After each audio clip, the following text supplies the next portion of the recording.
All right, here we go. It's Friday night again, January 11th, 2019, and welcome to Stunthangar uh, live video hangouts. I'm Rusty, and I'll be your host for the next few hours.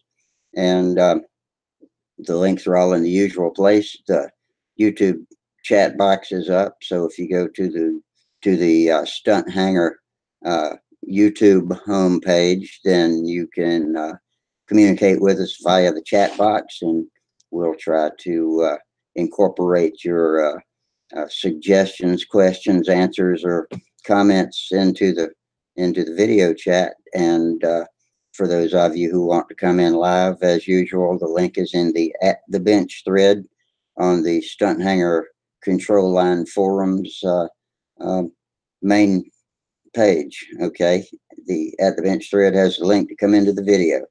So we've got well, we don't have any viewers yet, but here we just got our first viewer. So that'll be somebody in the YouTube side, and so we'll sit here and wait until we get some video guests to come in and talk about whatever you did this week, whether it was building or flying or shivering and looking out the window at the rain or whatever you did. I actually got out to my shop a little bit. Um, Me and my buddy from Cox Engine Forums, Ryan Cribbs, went out to the shop and poked around a little bit. Hey, Jack. Jack's our first commenter on the YouTube side. Hello again, Jack. How you doing tonight? And so Jack Snavely's with us, and hopefully we'll get some more visitors from the stunt hanger crowd. But anyway, I was able to get out to the shop and play with the Cardinal a little bit. And I was complaining the other night of the first screw I turned in about a year on the Cardinal. I couldn't get it to thread deep inside the cowl. Oh, thanks, Jack, for the contribution. That's very generous of you. We appreciate that. That's the Jack just clicked the super chat down at the bottom of the chat box where there's that block $sign down there, and that's how to support the show and Sparky so he can keep his equipment going and server fees up to date and help support me a little bit too. So we appreciate that. Um, but anyway, like I was saying, um, I was complaining because the first screw I tried to turn was buried deep down into the cowling, which is already finished and shaped and beautiful. And the last thing I wanted to do was hack it away to find out if that blind nut had come loose. So Run started messing around with it and found another newer screw that threaded right in. So I was all upset about nothing on that. And so this first screw on the Cardinal has been turned in the year 2019, and we're going to get that thing finished in time to fly this spring, I hope. Uh, the reason I have high hopes for that is because yesterday, when I went to the doctor's office for my second post-operative checkup, he took me off the walker, at least when I can stand to be off of it. And so far, I've been walking around without it just fine. I'm using the cane. I can do without that some, but got to get those muscles built up because I hadn't been walking on that leg in a long time. Last summer, I was barely walking on it, and that didn't work out. So we'll get built back up and back in the game, and I hope maybe to be competing this spring. If not, I'll be judging and want to get some models built. Speaking of models, there's been a thread going on the Cox Engine forums, and I know that there is one on Stunt Hanger that I haven't gotten to yet, but it's about a half A Cox model or a replica of a half A Cox model called a Hyper Viper, which actually, to see it in a picture, if you don't realize it's half A, it looks like a thoroughbred stunt ship. And it was one of the better looking planes Cox put out, but they put an anemic product engine in it, and instead of a TD or a medallion, actually would be the best choice for a hard fuel tank. They're not as finicky to fool with. But somebody's laser cutting those now, and all the guys at Cox Engine Forums chipped in to buy me one of them, because I've always commented on how I love the Hyper Viper, and I've even drawn up plans to make a replica profile model of it with the numbers of the baby flight streak rather than the Hyper Viper, which may or may not have been a good idea. And it would have been for a TD or a Norvell 061. And as it turns out, this new laser cut model is a full fuselage, but it's sort of like a hollow log. I need to take another look at it, but it'll take a TD 049, 051 or a Norvell 061 Big MiG or AME, I suppose, but you got to use a bladder for those, and it's built to take a fuel tank. So those guys at Cox Engine Forums are, I love them. They've been good friends for a long time. They've read my stories, come and visited me, called me on the phone when I would go through some of my crazy medical stuff, and keep my spirits up. And we've flown together and hung out for a long time before I was on Stunthangar. And so I need to get on Stunthangar and check out the thread about that model too. It's probably got the pictures of it on there. So I don't know what section it's in. Somebody will be able to tell us later on if I get some video visitors, and we can all take a look at it at the same time. But Norvell 061, you can't go wrong. It's a first flip, high powered, dependable engine, and I love it that they've carved this fuselage out, and it looks like a real strong, good little stunt ship for half a stunt. Whoever does that.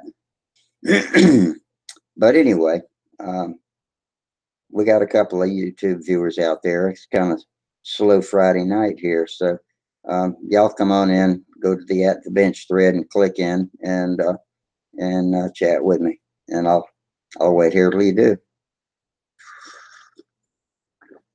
Meanwhile, I need y'all in here to keep to cover up the slurping sounds I make when I drink my coffee, and don't want to be don't want to display poor etiquette, and that's not how my mama taught me to drink coffee, to slurp my soup. Still drinking out of my Christmas cup. But anyway, that's about all the monologue I got for you tonight. So if anybody's inclined, click in and visit me. Oh yeah, Jack types, it sounds like a neat plane for an 061. Yeah, it is. That ought to be a real fun plane, and it looks like it's really easy to build.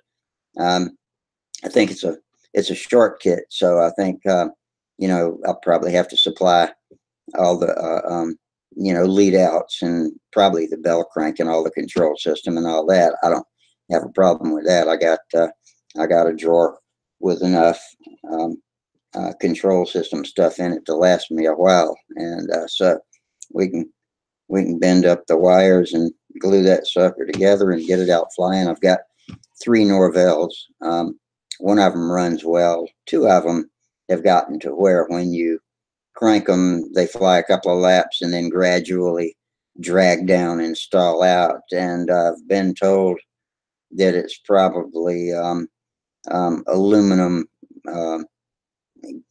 and the crankshaft getting mixed up. The crankshaft must be galling the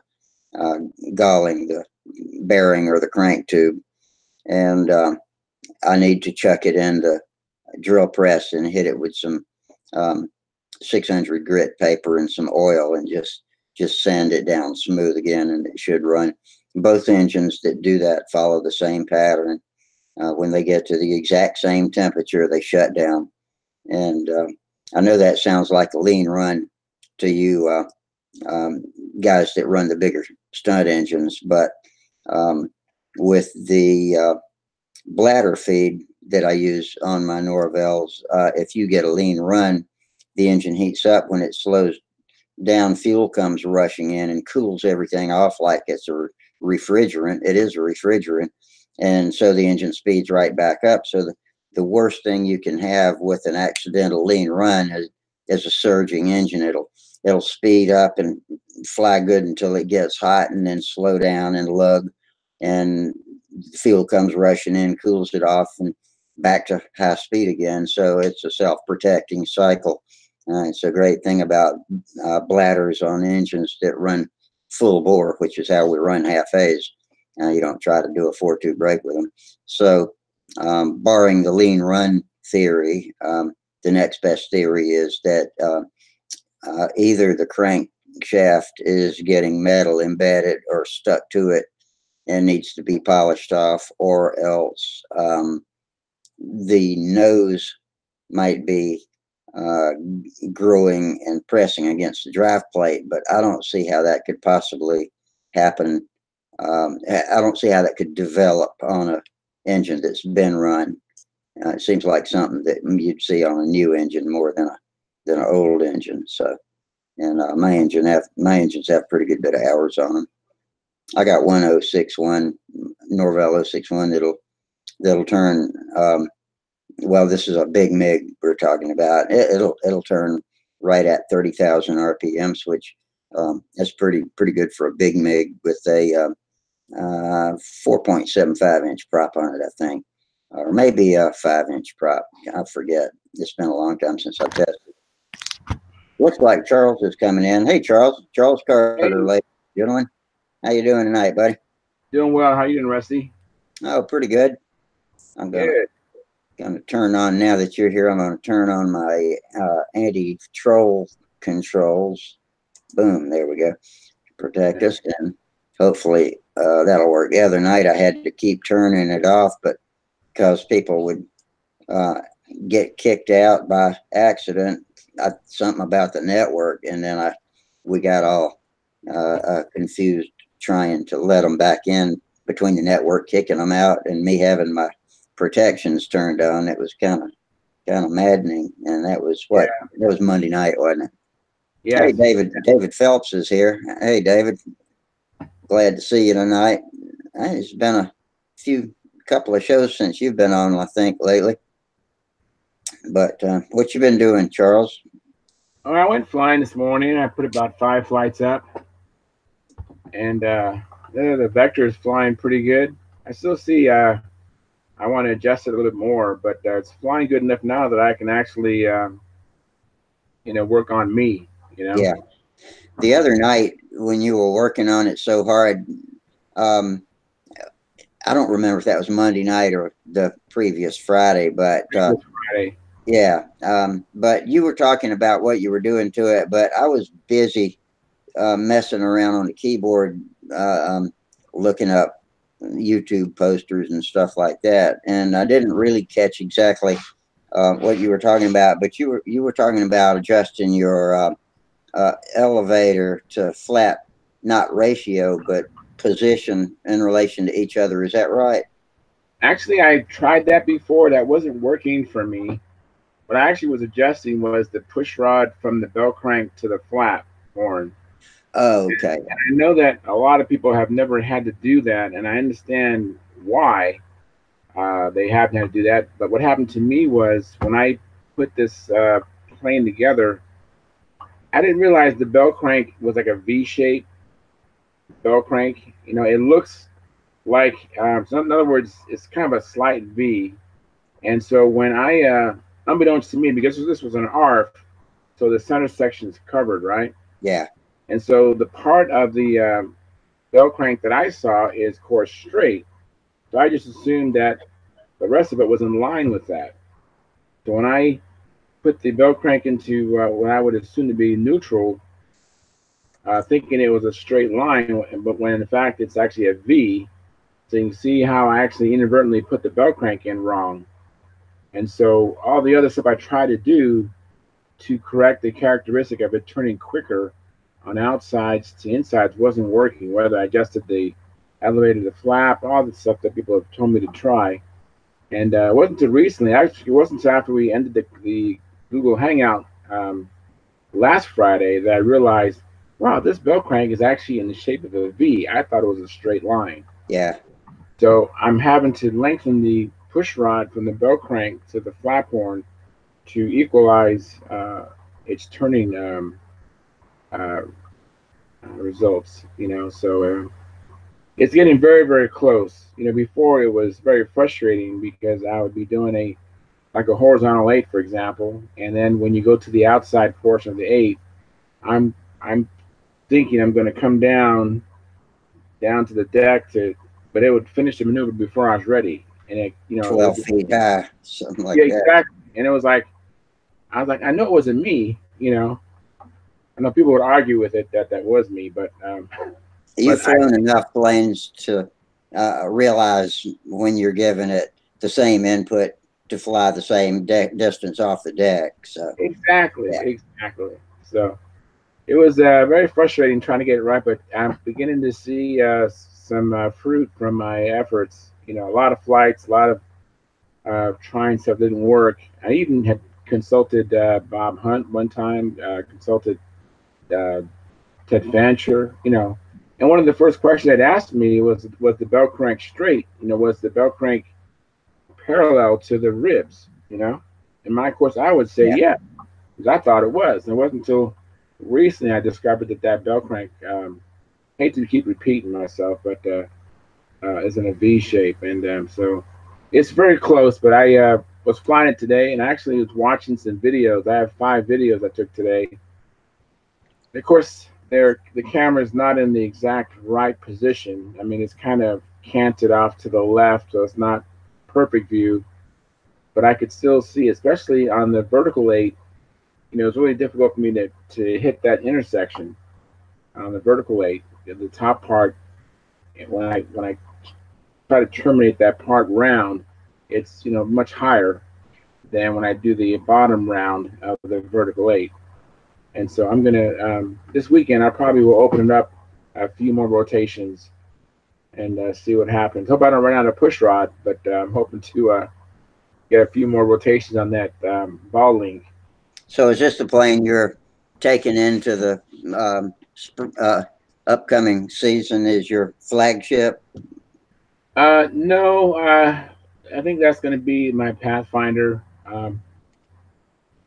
But you know what? I got to practice, and so I just I hate to. It's no fun when you're fighting the plane. And you're it's just a fight, and that's kind of what I've been doing. Here comes Steve. Yeah, I see him. Hang on, Steve. I'll click it in. Hey, Hey, Steve. There we go. You're in. hey, All you in right, early how's everybody tonight? today? What's that? Said you in early tonight. That's great. Yeah, ain't that something? I got Yeah, out he of work usually early comes in today. at a quarter to closing time. Yeah, I got out of work early today. Ain't that Oh, good. something? Hey, fantastic. So how you been, Steve? Doing good, doing good. So as far as New Year's, all right. Working a lot on the new plane. Haven't had much time to fly though. Weather's been terrible. Really Okay. terrible weather in Las Vegas. Yeah, we've had actually more rain now than we've probably had in the past few years, and just this recent year. And now all of a sudden the weather dropped. We usually don't get 20, 30-degree weather out here, but we've had 20, 30 degrees out here, and pretty bitter. Holy crap. Wow, that's amazing. Usually it's in the 40s, then it goes up during the daytime to about 60s, 70s, and then drops at night maybe in the 45s, mid 40s or whatever. But we've had 20 some degrees, 30 degrees, and it's been bitter cold. Now 30, 40s. Damn. That's Yeah. amazing. Well, let me ask you this. When it rains out there, is the ground hard and compact to the point where it's like raining on cement and it just Yeah. runs off in a gusher of a flash flood? You got it. That's exactly how it comes down here. When it rains, if it's a light drizzle or something, it hits the ground and it rains. And when the rain stops, that water just evaporates. If it comes down in a hard downpour, it's like hitting concrete and it creates a flash flood. Everything just floods out. Do they elevate when they build a new residential area, or in the past, do they elevate the land that they build on to prevent those houses from being susceptible to flash floods?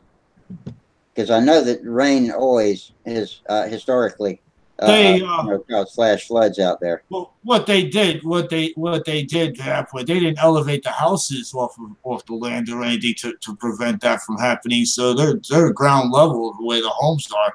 And the older part of Vegas, those houses get flooded and they get water damage in the old original part of Vegas that was originally developed in the older section of town, which is North Vegas and the old section.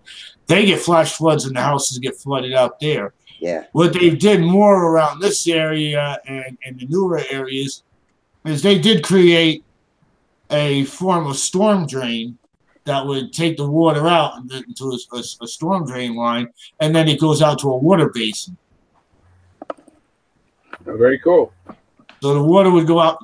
Would you say they do? I think they do that in California too. So that in some areas and so forth. But yeah, it's not like a sewer drain or anything that goes out. They just go into a storm drain and it drains out into this big. Everything goes out to a big channel, and then from there it goes out to this big water basin, and that's where the water dries off at.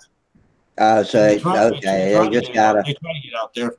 They just spread it out to a area where it settles and evaporates instead of channeling it towards Lake Mead or something like that. Huh?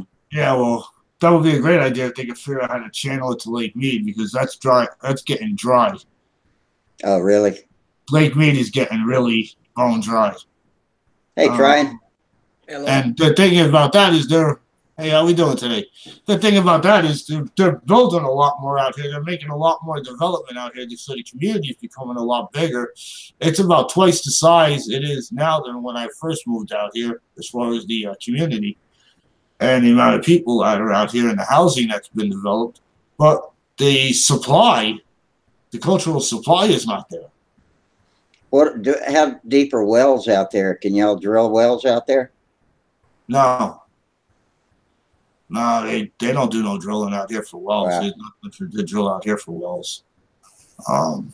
It's not like Texas they could drill, and other areas they could drill, but there's nothing they drill out here for wells or anything, even to get water out of anything of that nature. Although you go up into the mountains are pretty decent up there, up by Mount Charleston. But you want to get into cold areas over there, yeah, you go to Mount Charleston, they got snow up there. They got the ski slopes and they got snow up there. Wow. Pretty nice, different location area. Hey guys, crowd here, Rusty. I'm going to connect and go in my garage, and I'll come back in. All right. Okay. All right, I'll be back. All right. See you in a little bit. See ya. And let's see, Jack Snavely goes back to when I was talking about my Norvell season up. He said he's got one that's got a tight crank, gets real hot on the bottom end. It's an AME. I've only got one AME. I got 3 big MiGs and one AME, and only turns 20,000 RPMs. Now, Jack, that AME is not meant to run on anything but pressure. Are you running it? Are you trying to run it on a hard tank, maybe? And 21, 24 sounds pretty good for your big MiGs. Even better than that, the older they are, the faster they run, actually. And I don't know what the difference in that characteristic is between the rev lights and the pre-rev lights. The rev lights being the newer coating on the cylinder liner. All of mine are rev light engines, except all of my big MiGs are rev light. And my one AME is whatever they've always been. I don't know what the thing's made out of. I don't think it's steel. I think it's got an aluminum piston.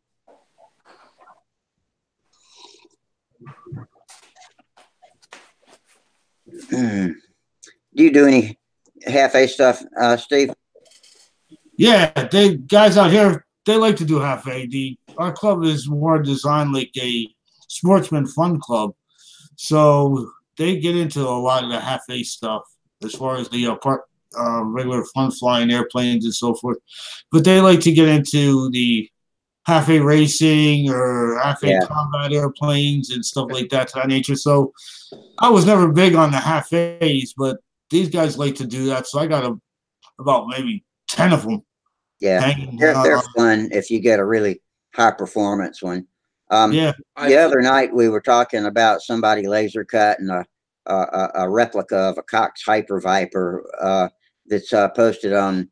Well, it's on both Cox Engine forums, and there's a thread I hadn't seen yet on Stunthangar, and it's got sort of like a hollow log fuselage, so it's carved out into a full fuselage shape, and it's built for a TD-051 or a Norvell 061, and and the Hyper Vipers evidently got good numbers as a stunter goes, you know, relatively considering when it was built and who built it. But I've always been fascinated with them. Let me let Frank in here just a second. I'll continue my story. Hang on, Frank. I'm letting you in if I can get the button to work. And there you go. Good evening, Frank.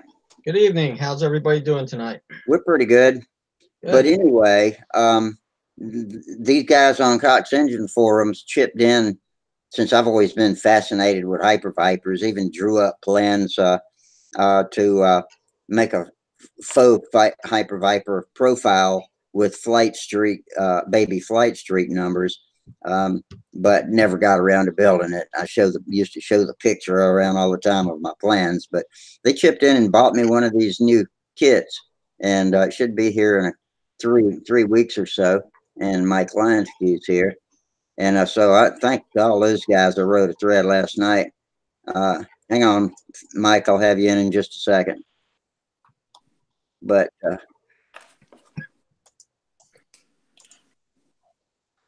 okay, Mike, let's see what is stopping you from coming in.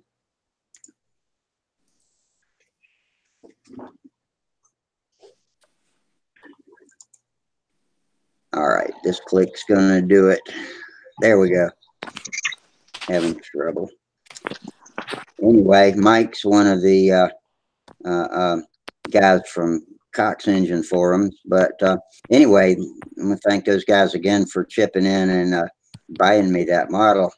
Ron Cribbs, my buddy from the forum, was visiting Columbia this week and told me about it, and so that's pretty cool. So it looks like a pretty quick build too, being the hollow log. You know, I don't have to build a fuselage.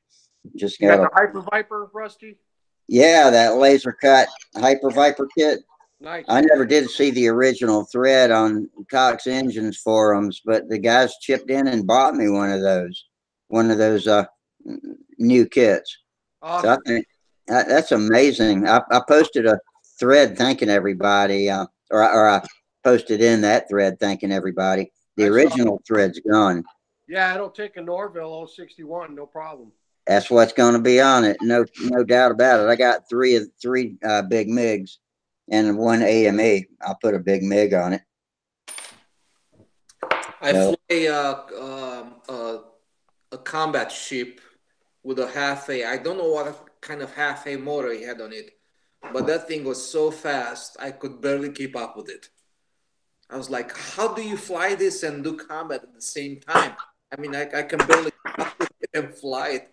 You got to kind of know where it is rather than watching it. That's the thing with those both fast combat and half-A combat. It's just screaming amazing speed. Mm-hmm. And I've got a half-A Gladiator with a Norvell AME on it, and I've flown it a few times, and I can hang with it, but boy, it does move fast. If it gets ahead of you, you just gotta hang on to the handle, and it'll come back usually, but you can't. And AME's boring, Rusty. It's slow and boring. It is for you, yeah. You need to fly a 4 or a Profi, man. That'll get your blood pumping. Yeah, I know. I'm flying the fastest thing I got, though. Since we're talking about Hyper Vipers, There's Oh, there mine. it is. If anybody's never seen one. I picked this up at the local hobby shop when it was going out of business like 15 years ago for $25, man. And of course, we flew the hell out of it. It's been repaired several times, so it's a little bit heavier. But I got to say, just I even like out the of looks box, of it. even out of the box with, it's just got a production engine on it. It was capable of everything. It flew pretty well. It did okay. It was.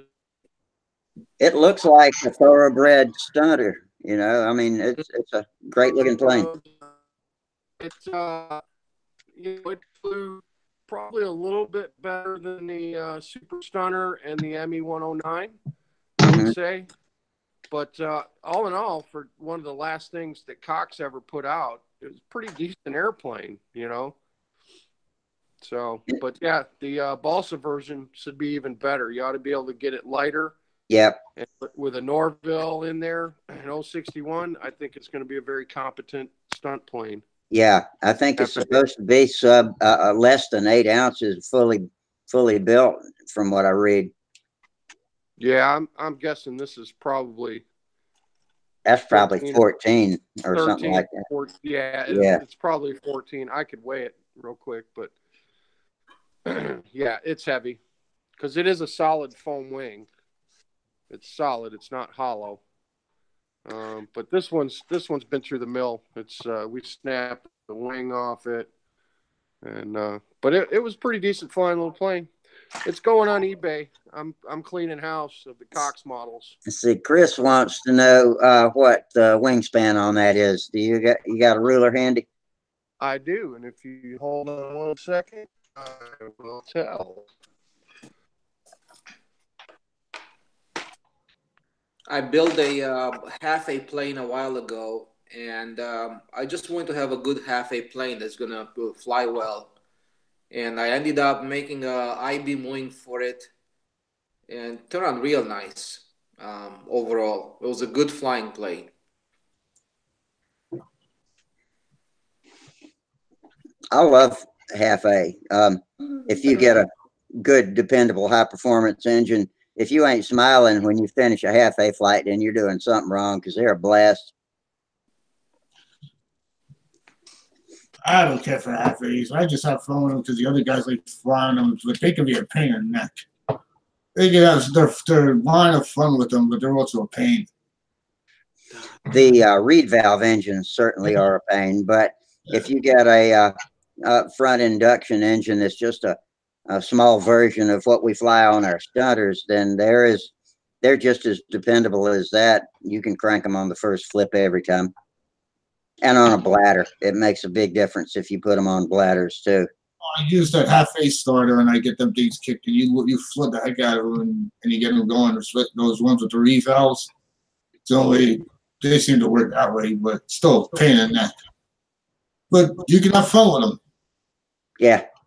I mean, I got a bunch of them, and I got a bunch of solid ones and so forth. And when I got kids out there, I let them fly those too. Can't do much to them. Can't hurt them. Oh, here comes trying again. He got kicked out, I guess. I hope we don't have too much of this kick out problem again tonight. Yeah, hang on, trying. I'm trying to click you back in right now. Should have you on this click, and there you go. Can you guys hear me? Sideways. I'm sideways? Sideways. Yeah, you're sideways. Yeah. Give me a second. And Steve Huns is joining us. He should be able to come in automatically. Hey, Steve. Hey, guys. I'm just going to leave the pirate controls off tonight. If the trolls come, we'll deal with them. He's already here. I just showed up. Can you guys hear me? Yes. Hey, how's it going? All right, good. Yeah. I wanted to try an I-beam construction, and I ended up building an I-beam half A with a Norvell 040 or something like that. And And that was a very, very good flying plane. It would do the full stunt pattern and everything. It was just really nice too. I mean, it was flying beautiful. The dog was barking. Tell me, what model is it again? It was a model I designed myself. It's called Quantum. And it was basically a built-up fuselage made of 1/16 balsa sheets with the molded shells on the top. And the wing was an I-beam wing. But it wasn't an I-beam wing. It was just the vertical section of the wing, and I put some little notches in it on the top of it.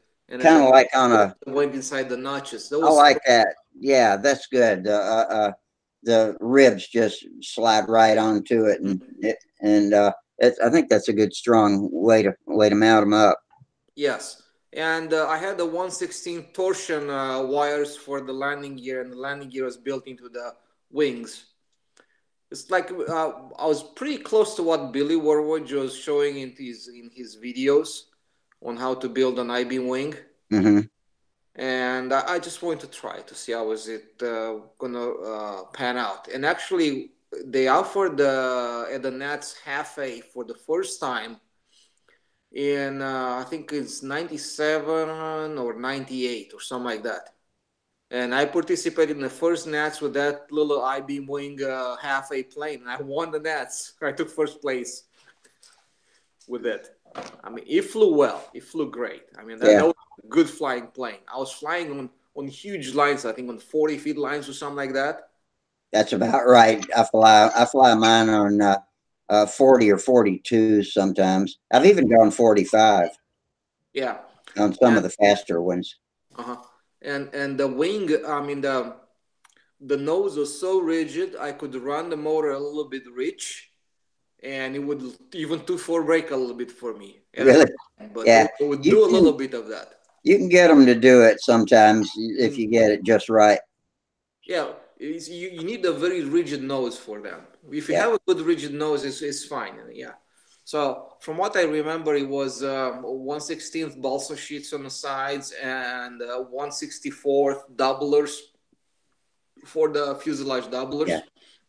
So do you fly the full pattern when you fly half A? That one flew the whole pattern, no question about it. Yeah, right. and but that's what you had. They do.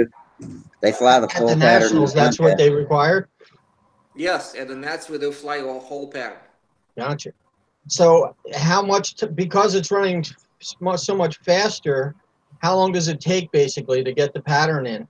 Which would add, my next question would be, is how big a fuel tank you run in those?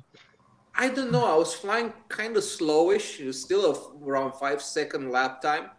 Okay. So I wasn't flying that much faster than a big size. You can put a light.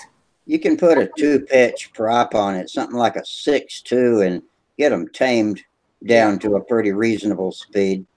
Yeah, I like the APC 6.2 on my heavier Norvell half A plane, and it flies slow enough to make corners with. Yeah, what I found out from my experience with Lily motors is they love a small diameter prop, and you crank them up. So you really generally for sport flying, I fly mine for sport flying. I fly my half A's with either a 5 1/4 or a 5-inch prop with a 3-pitch. So I guess you can't take off of grass very well with them, right? Because of much smaller gear and stuff. You have to have like a hard top or really low cut grass. Yeah, they're tough to take off in the grass. They like to nose over and tumble when you land them. Right. Oh yeah. Hand launch them. What'd you say, Steve? And grass, you just hand launch them. Yeah. Somebody was talking about an upcoming contest. I don't know where it was, but that they're going to require takeoffs and landings. But I don't know what kind of field they're flying on, or I don't even know where that was. Brodak. Was it Brodak? Okay. So he's got good. Does he have good grass for takeoff rolls out there? There's like an 1/8 of a lap strip. Oh yeah, I've seen that. That's right. So Pavement. all right, back now. I figured out what was going on. I got All right. 2 kids on devices in there, and my wife trying to stream Netflix movies. That'll do it. Killing the internet, man. So if we get back to the Chris still there was asking on the Hyper when we got jacked up. 27 inches, Rusty. 27. Okay, that's the same as a flight streak, basically. Yeah, 27 inches, and it looks like yeah, we don't have a picture. 6.5 at the root, and about 5.5 at the tip. Okay, we don't have a picture on you. Oh, you don't have a picture? Not when I try to make it big. We can see your thumbnail, but we can't see the big picture. Oh, okay. Well, 27 inches. Now we got it. Okay. And 5.5 at the tip. Okay. And what do you have at the root? 7.5. 7.5. 7.5 at the root, 5.5 at the tip, 27 total. But that was the leading edge, Tryon. Mm-hmm. The trailing edge is 24.5. So it goes from 27 to 20 from the leading edge to the trailing edge, if you got that. Yeah. So, and then y'all was talking about props, FA props. That's what I run right here on my half-A motors. These are 118 millimeter. I don't know what that transfers to in inches. I can throw it down real quick. But they're 118. 4.5. About 4.5. Buy these from Yarrow. These are half-A combat 4.6. These are half-A combat props that we run on the Russian Profis and the Foras and the Cyclones. What's the pitch on that, Mike? I think these are about a 3 pitch, maybe 2.5, something like 2.5 or 3? 2.5 or 3. Yeah, not much more than that. And then the other one that he sells is 125 millimeters. So it's just 7 millimeters bigger than this. I like the 118s because they really spin up. They'll spin 35, 36,000 RPM on the Russian motors. And the 125 millimeter props, I can only get about 29,000, 30,000 out of those. So these are, but the disadvantage, it's a faster airplane, but you got a smaller cutting disc for cutting streamers and strings. You know, you're losing a little bit. Oh, okay. So you're talking about using this for combat, where I think we were talking about flying stunt with these things. Well, I'm going to be flying stunt with one because I'm putting one of these. I'm building a half-A stunt plane for Brodax, and I'm going to run a Russian motor on a bladder. So, just because a bladder system's more reliable than a suction tank, especially for stunt. But I'm going to build, and it'll be a bigger half-A plane. It's going to be larger than a normal half-A plane would be because the power plant is going to be so strong on it. I mean, I've got one of those on a Gentle Lady RC glider, and it puts that thing up. I mean, it's probably a close to 1.5 pound airplane, and it takes that thing up to 1,000 feet, and on a 1/2 ounce of gas, man, it zips it around no problem. So those motors are strong. So I'm thinking I can get away with building a bigger half-A stunt plane because I'll have a power plant that's putting out more power. And then the drag of the airplane will keep it reasonable lap time. Or I can lengthen the lines, We'll see. I'm going to play it. It's going to be an experiment. So I don't know how it's going to end up. I'm just going to build something, put a motor on it. And I have different options. I could do one of the Russian combat motors. I could do, if that's too much, I can go down to a VA free flight motor, which is also a Russian motor. If that's too much, I can back it down to a Norville 061 on a bladder and see if that is going to do it. But I'm damn sure not flying any Reedy 049s. Oh, hell no. No. Can you guys hear me now? Yes. Yes. Oh, Mike, why don't you just fly that new new plane of Sam's? It's electric. Oh, it has. Oh, the half A ones have to be gas. I didn't see any electric in the rules, but what I saw in the rules was any motor up to 061. So there was no electric equivalent written into the rules. Oh, okay. So no, I won't be flying that.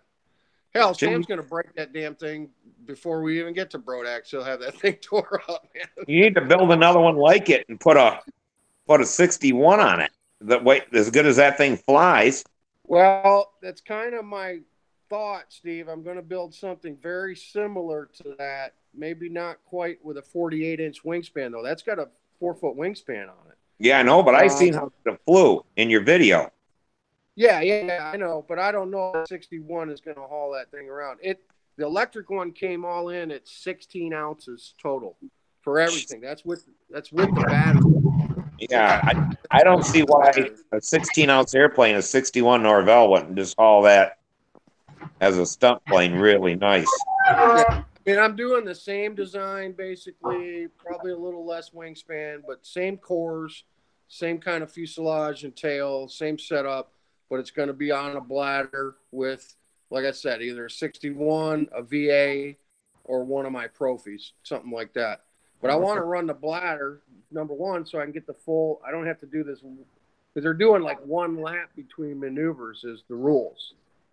I mean, you can do more than that, but they're cutting the 2-lap requirement down because everybody's flying half A stuff. So the guys running half A on suction, they're going to have a problem hitting, the time that it takes. Oh, yeah, I didn't think I about want to that. run a bladder so I can do 2 laps between maneuvers, carry enough fuel, not be rushed every lap into doing a maneuver.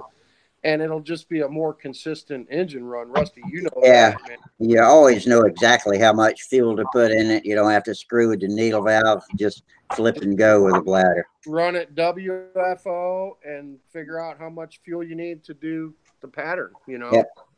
That's it. So, Well, anyway. Sparky, are you snowbound? I don't know. I will be tomorrow. Well, I see what it looked like by St. Louis. I know you ain't headed home. No. Showed all kinds of crashes and everything else on the highways there going St. Louis into Illinois. Where are you at, Sparky? I'm in Ohio. Oh, okay. It's coming this way. I'll be inside all weekend working on my airplane. Where are you How's at it going? now? I got freezing rain coming down right now, man. Just Oh, started. no. Hey, look Just outside. started. It even started to snow yet. It's I know supposed to it's be cold and rainy. Supposed to be cold and rainy here too, but I don't think it's going to be cold and rainy at the same time. It's supposed to get down in the 20s tonight. No snow yet. Yeah. Well, we were supposed to do an 8-mile hike with the Cub Scouts tomorrow morning, and I just got an email about 15 minutes ago. They canceled it because we're going to have freezing rain and 35-degree weather. It's going to be nasty. So, It's Sparky. How's the new plane coming along? I got all the parts made except for the elevator and stabilizer. I've made 4 elevator stabilizers, and I'm not happy with them. So tomorrow I'm going to make its final one. Famous last words. Yeah. If you didn't stop after 4, Sparky, what's going to make you think you're going to stop after number 5? I don't know. I got a bunch of them here. I'm just not happy. One of them warped on me so bad that I couldn't even straighten out. That's unfortunate. Yeah. Are you doing the construction with are you using sea grain wood on top and bottom shells? I'm using A grain. It's molded. Well, if you mold just the leading edge and you on a flat-ish surfaces, you can go with a sea grain. It may be a little bit more stable. I don't have any C grain. All I got is A grain. Oh, I got it. A grain. A grain is a long grain with a lot of pulp in between, right? Long grain, moldable stuff. Yeah. If you look at the tree and you have the rings around the tree, right? Because of the years go by and you have the new layer added to the tree, right? Yeah. A C grain, if you cut the plank in a C grain, the rings would be vertical through your sheet, right? Yeah. It's closer to the center, The right? A grain, they'll be kind of horizontal through the sheet, right? So C grain is very rigid torsionally, while A grain loves to be molded. Yeah. So that's the difference between A C grain, grain and A grain. use A grain so you can mold it. Yeah, right. You use A grain so you can make the mold. You don't want to go through C grain. I'm thinking about doing a complete built-up stab for the last one. So a D-tube leading edge, open bays with cap strips to try to get the weight down. Have you considered using some composites in your built-up elevator? For example, if you use a tube, you can buy a carbon fiber tube. I got it. Tube in there, it takes place of two things. Number one, it becomes a spar, and number two, it becomes like a torsion tube. It doesn't want to twist at all. So if you just use the tube and put the ribs on top of it and you just glue them to the tube, that's more than enough to give you. Well, I use that grain. I use that in the fuselage. I have the 1/8 carbon fiber. It's a 1/8 carbon fiber rod that I use to make it rigid through the fuselage. Is it a tube or is just a solid rod? Tube. Okay. It's 1/8. It's got a small little pilot hole in the center of it. It's a 1/8 tube. It's got a small little pilot hole that goes through the center of it. But I use that, making small 1/8 holes through the fuselage and all the formers, set that into there and made the whole fuselage rigid, so it was easier to stabilize lining up the wing and the stab and putting that together, because I was getting too much of a jelly body and everything shifting and moving. Yeah. And there's no weight to it. This is a 1/4-inch carbon fiber tube. It's light because it's a thin wall tube. Yes. However, it's just more weight to add back there. I want to make this thing under 3 ounces. Okay. Let me show you what I got. Okay. Hold up. Sparky, if you use the tube, first of all, if you use the tube, you don't need to worry about the D box anymore. Just use the tube, put the ribs on top of it, put a very minimal leading edge, right?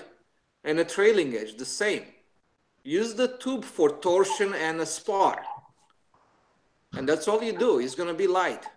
And if you go to this company, it's called Aloft Hobbies, ALOFT, right? They have tubes of different sizes with different wall thicknesses, okay? So you probably want, there are a lot of tubes out there that are like, say, 6 millimeters with a 5 millimeters ID, which means it's about 18 thousandths wall thickness. This is thinner than that. More than this is probably 10 thousandths wall thickness. This is pretty light. Yes. Here's what you got here that I'm talking about. This is 1/8 thickness. It has a small little pinhole rod through it. I stuck that through the formers and the fuselage on both sides. Mm-hmm. Now, as far as weight, when that came to that only gave me 2/10 of an ounce. It went to 0.2. 2/10, 12 grams. How much does that thing weigh? Oh, geez, I gotta go back downstairs to get the scale. It gave me 2/10 of an ounce when I glued this thing in. I'm just thinking, wait, it's nowhere. 2/10 is 12 grams. Okay. But I stiffened up the whole fuselage because I was getting such a jelly body in it, having a hard time lining up the stab to get the stab to line up and everything to stay in line and keep it level and keep it straight. When I did that, I was able to stiffen it all up. It was only 2/10. I was able to live with that. This tube here is 36 inches long and it weighs 14 grams. Okay. This is good. But that's a half an ounce extra back there in the back. This is about 4 foot length rod. But I ain't using 4 feet of it. I'm probably using 4 feet of it within the whole thing, making 2 rods.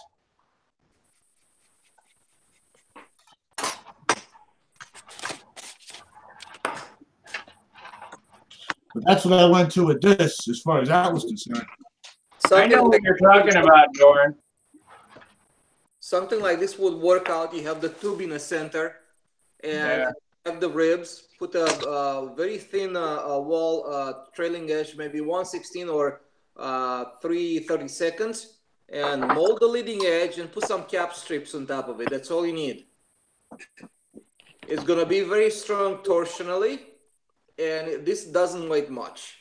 That's like the way they make the taker parts and the way the RC guys put the RC airplane together. That big carbon fiber rod through the center. Hold the wing in. And the way they set the it's like they treat it like a spar, actually. They treat it like a spar. The RC airplanes put their planes together that way. They make 30 and 35% airplanes. They put that big center thing through the wing. Yes. Yeah. Use it as a spar holding it together. That's exactly what I did on Viper number 3, a beam wing. Mm-hmm. I stuck a rod like this in the fuselage and slid the ribs on and built it on the table on Viper 3. Yeah, I mean, it's like there are so many options in how to make a light structure and get it done right and strong. I think a thin wall tube with ribs and but this still bent. Yeah, you can still bend this. Sure. But sure, you can. It's got flex to it if you wanted to. Yeah.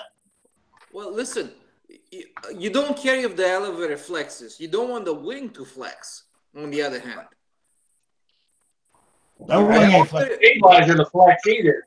Yeah. My stabilizer. If the elevator does a little, we can't all talk at once. This is 36 if the inches elevator long. is doing this, if the elevator is doing this, it's okay. If the wing is doing this, because you have the cables, it brings the plane into the circle. Either way you go. But the elevator, it doesn't matter. So if he wants to flex a little bit, let it flex. That's what I'm saying. It doesn't matter. Make the elevator light. Let it flex a little bit. It's okay. Don't let the wing flex in dihedral. Give you like dihedral in a wing. That's the wing ain't gonna flex. The wing ain't gonna flex. You make the spar right in it. The wing ain't gonna flex. You make the wing in it right. You build it right in the crutch. It ain't gonna flex. Yeah. To that point, what you want to do is make sure you're keeping your stab supports straight, and then you keep the fuselage stiff so it's not gonna twist on you. Yes. And the tube, you don't want the stab to have be weak torsionally, right? But if you want to flex up and down, it's fine. I wouldn't worry about that at all. You don't want that. In the elevator? I don't want it to flex anyway. On the stab, yeah. I don't want the stab to flex. I had the stab in there, and the stab I had it flexing, and I had the body twisting. That's why I put it in there, and I put it in the formers inside the fuselage because it made the fuselage stiff, and it made the stab stiff. Mm-hmm. Okay.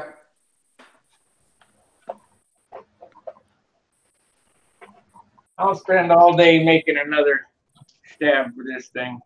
Mm-hmm. For 2/10 of an ounce, I didn't see it to be much. I was pretty satisfied with it. So Al, what's going on up there where you are? Have you got bad weather too? Yeah, it's cold. It's in the 20s, low 20s. no flying tomorrow. Come on, Yeah. Al, get out there and put something up, man. Yeah. I'm tempted. I got something I want to do, but it's too cold. I think it's going to be family day tomorrow, going to the movies. What movie are you gonna go see? Mary Poppins. Oh boy. Yeah, my kids have been bugging me to take them to that too. Yeah. So is there a new remake or is it animated or what? No, it's a remake with Emma Blunt. Yeah. Supposed to be really good. Yeah.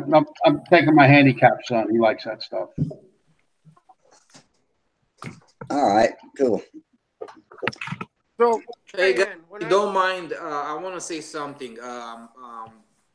I'm not sure how much I'm going to be able to contribute to the stunt forum or the our video hangouts, because right now I'm going. I'm having a lot of school done. Better late than never, right? Yeah. Yeah. I have very limited amount of time that I can, devote to planes, hangouts, and all of stuff. So if I'm going to be in the future in a hangout, might be a little, much less time and a lot more briefly than it is now. Oh, that's understandable. So if you don't see me, that's why. Okay. Yeah. Well, Let you know. before you leave us, then I wanted to ask you. When I was signing in or watching on YouTube earlier, you were talking about a half-A combat plane that you had. What was it, and what engine did you have on it? And give us some details on that. It was not a combat plane. It was an aerobatic plane. Oh, okay. And it was basically a scaled down I-beam wing constructed full body fuselage. Okay. The way I made that is it was like with 1/16 balsa wood and 1/64 plywood doublers, and pretty much everything you have in a full size stunter, it was in that half-A plane. The wing was built up as a I-beam wing, but wasn't a true I-beam construction. It was a 1/8 inch. The main spar was a 1/8 inch piece of balsa wood with 1/64 inch plywood doublers inside of it. And I did cut notches in this spar so the ribs can slip in between the.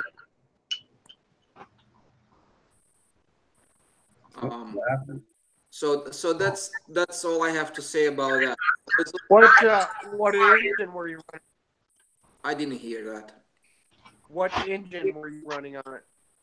I run a Norvell 061, and somebody told me that's illegal at the competition, and somebody else loaned me a 049 motor that was used in a combat plane. What length of line? I flew at the Nats that year, and that motor was so powerful that it almost overspeed the plane quite a bit. How long were the lines you were flying? I think I was running on 45s. Okay. Yeah, I just heard the part where you said it was hard for you to keep up and you were getting behind the airplane all the time. So. Oh no, that was a combat plane that I was. Somebody said, "Hey, you want to fly this combat plane?" And I was at the club with the club in Chicago club. And they say, "Hey, you want to fly this?" And I say, "Yeah, sure." So I tried to fly that plane, and that plane was wicked fast. Oh, was it Chris Gay or somebody like that turned you on? Probably yes. Yeah. Okay. Chris sounds familiar. You were flying a real Russian half-A combat plane, probably with a 4 or a Cyclone or something like that. Yeah. Yeah. That'll get you going. That thing was a beast. And then he let me fly his bigger combat plane that was powered by a Nelson 40. Nelson 36? Yeah, 36 or 40 or something like that. That thing was just, oh my God.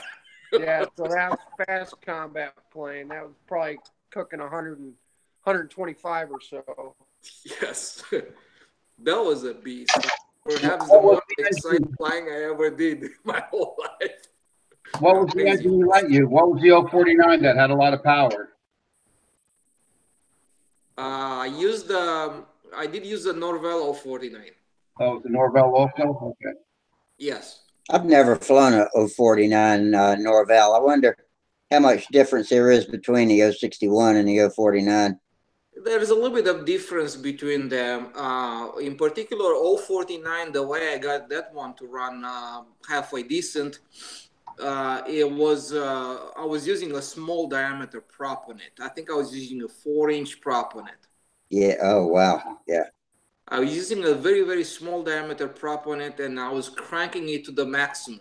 And then when it was maxed out, I would open the needle valve ever so slightly. So it was I had the fuel tank that I made myself out of from a tin can. Was still a wedge, regular suction, normally aspirated motor. And So it was nothing fancy about it. you were using the stock spray bar and everything? Yes, I didn't change anything in the motor itself. But the nose was a full body fuselage nose, and I had hardwood mounts inside of it. It's basically everything you'd use in a full size plane. It was in this little beast. Mm-hmm. Maybe tomorrow. And the only difference was I had an eye construction in it. So the nose was rigid, everything was super rigid on it, and the motor ran very, very nicely, even though it was. Okay. I'm falling asleep, guys. I gotta go. Take it easy. Okay, Sparky. We'll see you later. All right, see you. Have a good weekend. Did See you you. Take see care and good luck with your build. So try and off because it wasn't legal through FA. You're breaking up. You're all broken up there, Mike. Single word. Nope. Did they take the that wasn't they were You flying have a real horrible connection. I'm Yeah, sorry. Mike, we can't hear anything you're saying. All right. Yeah. His wife's streaming Netflix, I think. Yeah, right. That's what he said earlier. Yeah. And that'll use this. That sucks it up pretty good. Mhm. Am I back? There you go. There's Mark Ray is trying to join the call, and I told him he had to be logged into Stunthangar, and wonder if anybody recognizes that name. Mark Ray, REA. I don't. Okay. I'm back now. I got a screen up. We got choppy. I can see your face, but couldn't hear what you said. You couldn't hear me at all. Yeah, I can hear you. I could hear you say that. All right. My phone dropped my Wi-Fi for whatever reason, but I'm Okay. connected back to you. All right, I got you loud and clear now. All right, I'm just going to shut up and sit here and listen to you guys since I seem to be having problems. So I'll just be quiet. There's a lot of us on here. Sometimes it's just Before you go, more Mike, than one person trying to talk at the same time, because it's not full duplex. It gives authority to whoever's making the most noise. So, Okay. Mike, No. did you fly your no? No, the 65 I have not. Dude, it's been like 40 degrees here all week, man. Oh, okay. Perfect. I'm not going out in that. Not yet. it's perfect depending on where you're from, Al. Yeah. Where you're acclimated to. Yeah.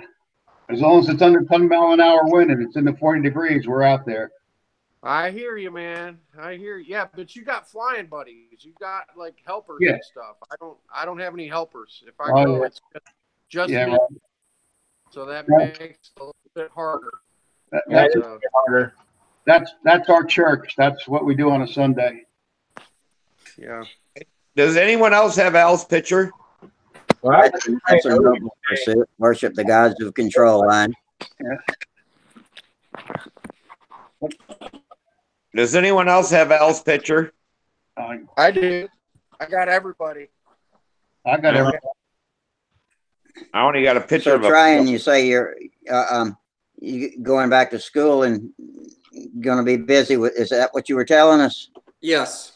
Well, great. Yeah, like you said, better late than never. So good luck with all that. But be Yeah. sure and check in with us once in a while and say hi and give us an update. Uh-huh. What Sure you going will. to be studying? Mechanical engineering. Excellent. Oh, very good. Where are you going to school at? How far along are you? Are you just getting started? You got some background, obviously. I do have quite a bit of background. I have quite a bit of credit hours being transferred from other colleges, and I'm just starting. Yeah. It You it seem, appears that it's going to be very easy this semester for because the material we are covering, a lot of it I already know, yeah, but I don't know how the future is going to pan out. yeah. You seem to have a good intuitive knowledge of a lot of subjects. So, that's the kind of person that makes a good mechanical engineer too. So Okay. I got a niece that's a junior at Clemson University in mechanical engineering, and she's doing really well. She loves it. I think she's one of the only women left after 3 years. I think it's just her and a couple of others, and the rest of it is a male-dominated subject. Yeah. We had a girl. I saw a girl in my class in two of my engineering classes, and for some reason she promptly disappeared. I saw her on Monday, and that's about it. Sometimes thermal engineering or statics or dynamics, structural dynamics will make them disappear. Oh, I see. Those are the courses that make students disappear faster than any of the others, I think. I see. So if you go past those courses, you're gonna be home free, right? I don't know. I did not go through mechanical engineering, so all I know is what I picked up here and there. I see. I'm an electrical guy. I see. Mechanical engineering, That's though, easier. that takes like everything into. It's a big blanket of engineering because. And I did not get a degree in electrical engineering. I've got a degree that's called electrical engineering technology. So I would have been working in a lab somewhere with hands-on stuff, probably doing something to assist engineers, that sort of thing. I ended up in the office machines business, but got a good career out of that, and it was a lot of fun. So it was like being paid to play. So that was right up my alley. I like mechanics, I like electronics, and it was a good combination of both. So that's why I got into it, Rusty. What you say, Steve? That's how I got into it. I went into school for that. I went to school originally for electronic engineering and took electrical engineering along with it, and got involved in it. I thought electronics were going to be big, and that just became a plug-and-play throwaway item. So I was glad I took the electrical engineering and stuck with that. I originally started in electrical engineering at Clemson University, but I bombed out in my freshman year and didn't want to go there anyway. But it was a kind of a tough time, and ended up going where I originally wanted to go, which was DeVry University. And that's if y'all have heard of DeVry, that's the degree I've got. Is the one they offered back in 1976. I know DeVry. Yeah, I checked them out. I was going to go there. I went to Retz instead, which was located in Nutley. Over there in Nutley. Yeah. I don't know where all DeVry is now. I went to Atlanta, but I know they had one in New Mexico, and there were several of them around the country. Oh wow, several around the country. They were pretty big. Yeah, at work. How many Top Gun fans we got out there? He does air conditioning, steam. How many contests? Like what? Top Gun fans. Remember from the movie Top Gun? Oh yeah, yeah, Tom Cruise. Oh, yeah, I like that movie. Yeah, that's always been a good inspirational movie for me with my flying and stuff, and I like the theme to it and so forth in the movie. The best part I liked was the first introduction they saw with the Russians, and they weren't allowed to fire at him, so he asked if he could fool around with him. They And he gave him canopy to canopy, right? yeah, I watched the birdie. Well, how about this for a replica of that? Yeah. Let me see if I can blow this up here.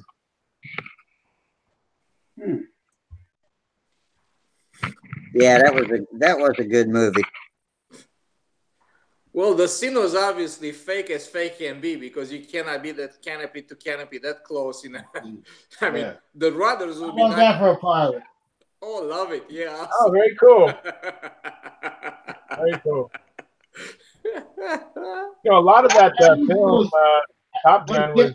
My canopies and stuff, I've always painted them. I never really got involved in doing cockpit details and stuff. So I wanted with this guy in there. I was looking for a pilot. I thought this guy he really suit the course. Oh, very cool. I hope that's a rubber finger in case you have to do inverted landings.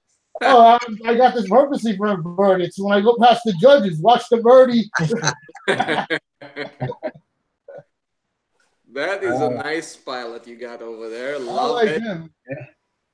I want to make a droopy do for a pilot on a plane. Yeah, you know, I worked a lot. Like I said, I never did any type of cockpit detailing with this. So I did a lot of work with doing this, trying to make oxygen tanks in the back here and the antenna, and then making some little instrument panels and setups in the front here. What airplane is this? Yeah, so I've got a I fighter always painted. This is an interesting one and a little more of a challenge. Well, I enjoyed it. Was a legacy? I've got a fighter jet pilot that I found on the ground out at Fort Jackson one day, and first I put him in my Oriental, and then he's been in several planes since then. Been in a Nobler. You know, a lot of that film, Top Gun, was filmed in San Diego, Right. where I'm at. And matter of fact, the one scene in the bar, I've actually partied in that place before. And of course, the Top Gun school is here in San Diego as well. But a lot of the scenes in that movie are in San Diego, so it's pretty cool watching it when you live here.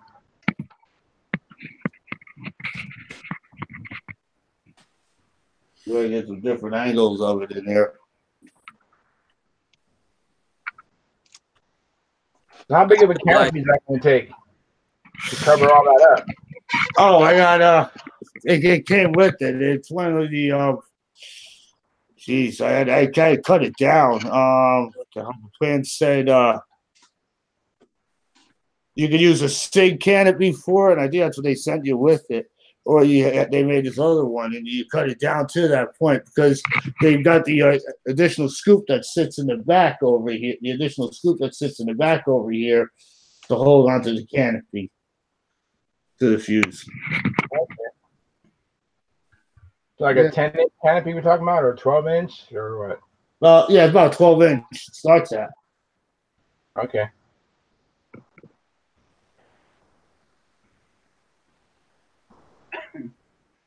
Yes, I think he's going to be pretty cool looking. Now, did you make the hand, or how did you get the? I bought him like this. I found him like this online, looking for pilots, and I bought him this way. I ordered him this way and bought him this way. He came exactly this way. Okay. I did not modify this pilot to do this. Okay. Okay. He came exactly bought this way. Now, was the pilot exactly this way? What's that? Was the pilot and halves been glued together, or was it all? It came all together. The pilot came all together, assembled, just like this, already painted. Oh, wow, that's pretty cool.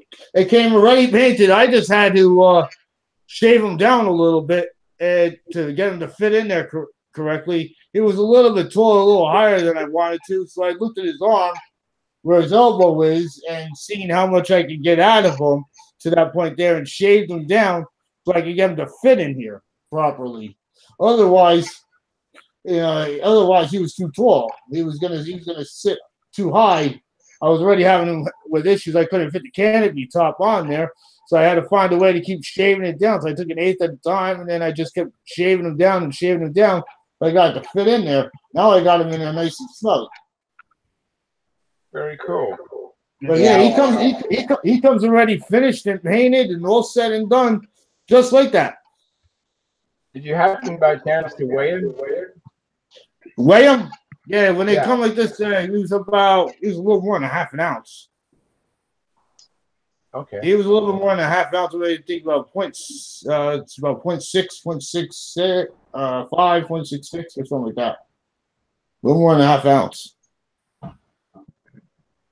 So I took him down to the gym, and I kept putting him on the treadmill, and I put the treadmill on high, and I let him fly off. After doing that about good 2-3 hours, now he's about 0.5. Did you hollow him out? There goes 2-3 hours out of your life. I had to take him to get a workout. I say, hey. You can hollow him out a little bit. Yeah, that's what I was asking. If he came hollowed out, or did you hollow him out?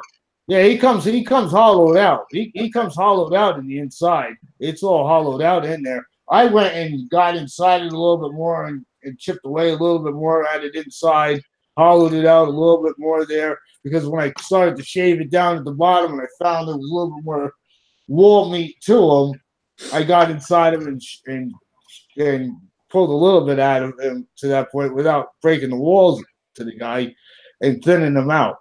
That's kind of really how he got his workout, and I got him to lose some weight. Hey guys, I want to say good night. I have a long day tomorrow, so I'll see you when I'll see you. Okay. All right. Okay, Ryan. All right, Mark, take care. Take it easy, man. Have a good night. Good night. So, Rusty, I got a little show and tell. Terry Forbes emailed me, said he wanted to see a Fox speed plane. Okay. So I have two of them. This is my first one. So it's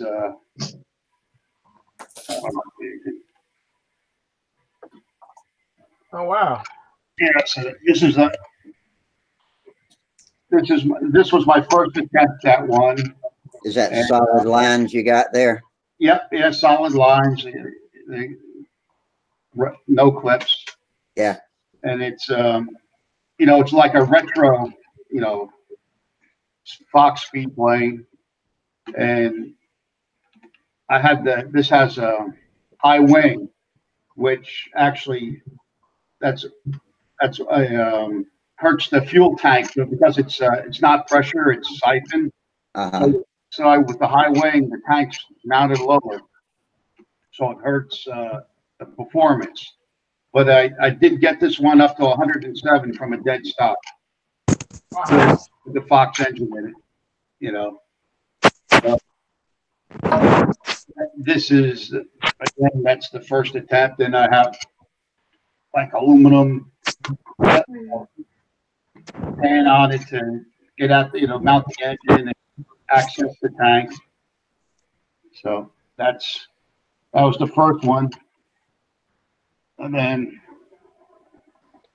this one's the record holder at Brodak. This one did 112 from a dead stop with the same engine. And even though it's, this one has a magnesium pan. Yeah. And then it's just a single elevator, it looks like. Yep. Yep. It's like another retro. But I think the true difference in the speed is that I can run a bigger Venturi with this one, because of the tank. They're very close. I mean, obviously this one's more streamlined, but this is a magnesium, and that's the Fox 35 Stunt engine in it with the tank. Nice. I like those speed pans. Everything fits up so nice and easy there. Of course, it has my custom head on it. Mm-hmm. but you know, they give it more power. Other than that, the case is all stock. All internals are stock. But this one, like I said, did 112. That brought out from a dead stop. How much is that? Can we see the fuel tank a little better? Did you make that fuel tank? Yeah, let me put the other one down. Yeah. Okay. Yeah, it's just a little over. It only has to do 14 laps Mm-hmm. and take off from a dead stop. So it has about an ounce of fuel, but it's this is the engine I don't know if you can see, but this is the one that I put the Fox 36X Gardner piston and liner in. So it's an ABC. Uh-huh. And it has great compression. You know, it really, you know, you can see it wants to push back. This has the same piston and liner that Luciano had in his Super Satan. You know, the same stuff. So does that run under pressure? No, the rules now it's siphon. Siphon? Yeah. Yeah, I don't even see a vent line on the tank. Where's that? Okay. Well, the vent line is right here. Oh, okay. So when you fill this, you stand it up straight. You stand it up straight. You put fuel in it. You know, you fill it through the vent. Gotcha. And you turn the prop back. You fill like this, and you look inside the Venturi until you see some fuel start to come out. And it's all there then. It's empty. And then you got to hold it like this until you're ready to, you know, start. The pitman, you know, hold it like that, and then, you know, the guy's there with the starter, and then you put it down and you put the nose in the starter, and you know, off she goes. But of course, it's another thing I do to the engine. I put like on the, you know what is, you heard of a Fox upper backplate, right? Yes. Okay. Well, instead of stuffer backplate, I had the stuffer backplate chewed up. But when you put a starter on it, it's pushing the crank back and stuff. So I put a piece of spring steel like JB welded onto the backplate. So when that, you know, the rod kicks off and hits that backplate, it doesn't do anything. It's, you know, I polished up the steel. It doesn't dig into the aluminum, so it saves the engine. So you can start it like that. Yeah. And so it flex. It's just more like a liner, solid on the face of the interior of the back plate. That's correct. Yeah, I just roughed up the back plate, and I roughed up the spring steel. It's only like 20 thousandths, 25 thousandths. Yeah. Roughed it up, and I JB welded it on the back. Just cut it out to the diameter of the back plate and put it in there. And you know, I test ran it, took it apart, checked it, and you know, all that stuff. Yeah, that's good hard stuff. Yeah, it won't store it up. I mean, if you look at a stock Fox, if you have to run them, and you take the back plate off, and you look at the back plate, and you see the ring back plate. Yeah. Now, not only it prevents that, but all that aluminum, that's what kills the piston and liner. It goes up into the liner and burns it out. Uh-huh. So that's like good to do on any Fox anyway. You know. That's nice. So are you in Middlesex, New Jersey? Well, my shop is, but yes. Okay. What, are you familiar with Middlesex? I mean, sorry. That's where the club is. Yes. That's where the club is. Yeah. I mean, I know one guy up there, Tommy Schaefer. Yeah. That's who I fly with every day. Yeah. Okay. Yeah. Yeah. Yep. Actually, this was Tommy's pan and stuff. Okay. What time they allow you to fly out there in Middlesex now? What time you allowed to start? We start. I mean, nobody's an early bird anymore. We start at 11. Yeah. Well, when I was out there, the last time they let you start up was 10 o'clock was the earliest. Right. Yeah. Well, I mean, we'll start if we're running an electric or a muffler, you can start at 10. But if you're running, no muffler, we wait till we do a courtesy. We wait till 11. Okay. You know, I remember it was a contest. They started that rule. It was 9 o'clock when they started that rule. Then they went to 10 o'clock. Yeah. And it was tough to run a contest out there because it got too late in the day already when half the day was over. Yeah. No, it's I mean, right now there's no need to start any earlier. There's the main core of flyers. I mean, some guys show up and put a couple flights in. It all depends how quiet you're what you're flying. If you're flying something with no muffler or like an ignition, something really not loud or something that really winds up, then wait till 11. But we had noise, we had problems. They tried to phase us out multiple times, and we're using up our lives. We're having meetings, going back to town hall, and so right now we're doing pretty good. I know that battle. We had a neighbor over there. I mean, they were just like trying to get rid of us in the worst way, and they're writing letter after letter after letter to the mayor and the county and the Green Acres and everything like that, and she was really determined to get rid of us, and we won that battle. And then just recently, well, about a year and a half ago, then that mayor's gone. They got a new mayor, and then they decided they wanted to make a soccer field out of our flying circle. So we gathered up there and showed up with everybody in force, and that's always soccer field's always the petty threat. They always say, "Yeah, this is big enough. We're gonna make a soccer field out of it." That's always the petty threat that they come around with. I mean, there's already 4 soccer fields there already in the park, Yeah. And then they said they wanted to give us a different location. We said, no, we like our location. Put the soccer field in the other location, There you go. Yeah. Because once they got the opportunity to start bouncing you around, they're going to start pushing you wherever they want to go. Right. Yeah. When you got footing, you work to just keep your footing and stay there. Yeah. I mean, we've been, the club's been there, the circle's been there for so long. And I mean, we used to have 4 circles there, and now we're down to 1 and fly the grass field. It depends. You had the grass circles that were there. You used to have a front donut. When you came out of the parking lot, you had a front donut that was in the front, and then you had a paved circle all the way in the back. Right. Well, the paved circle's gone. Right.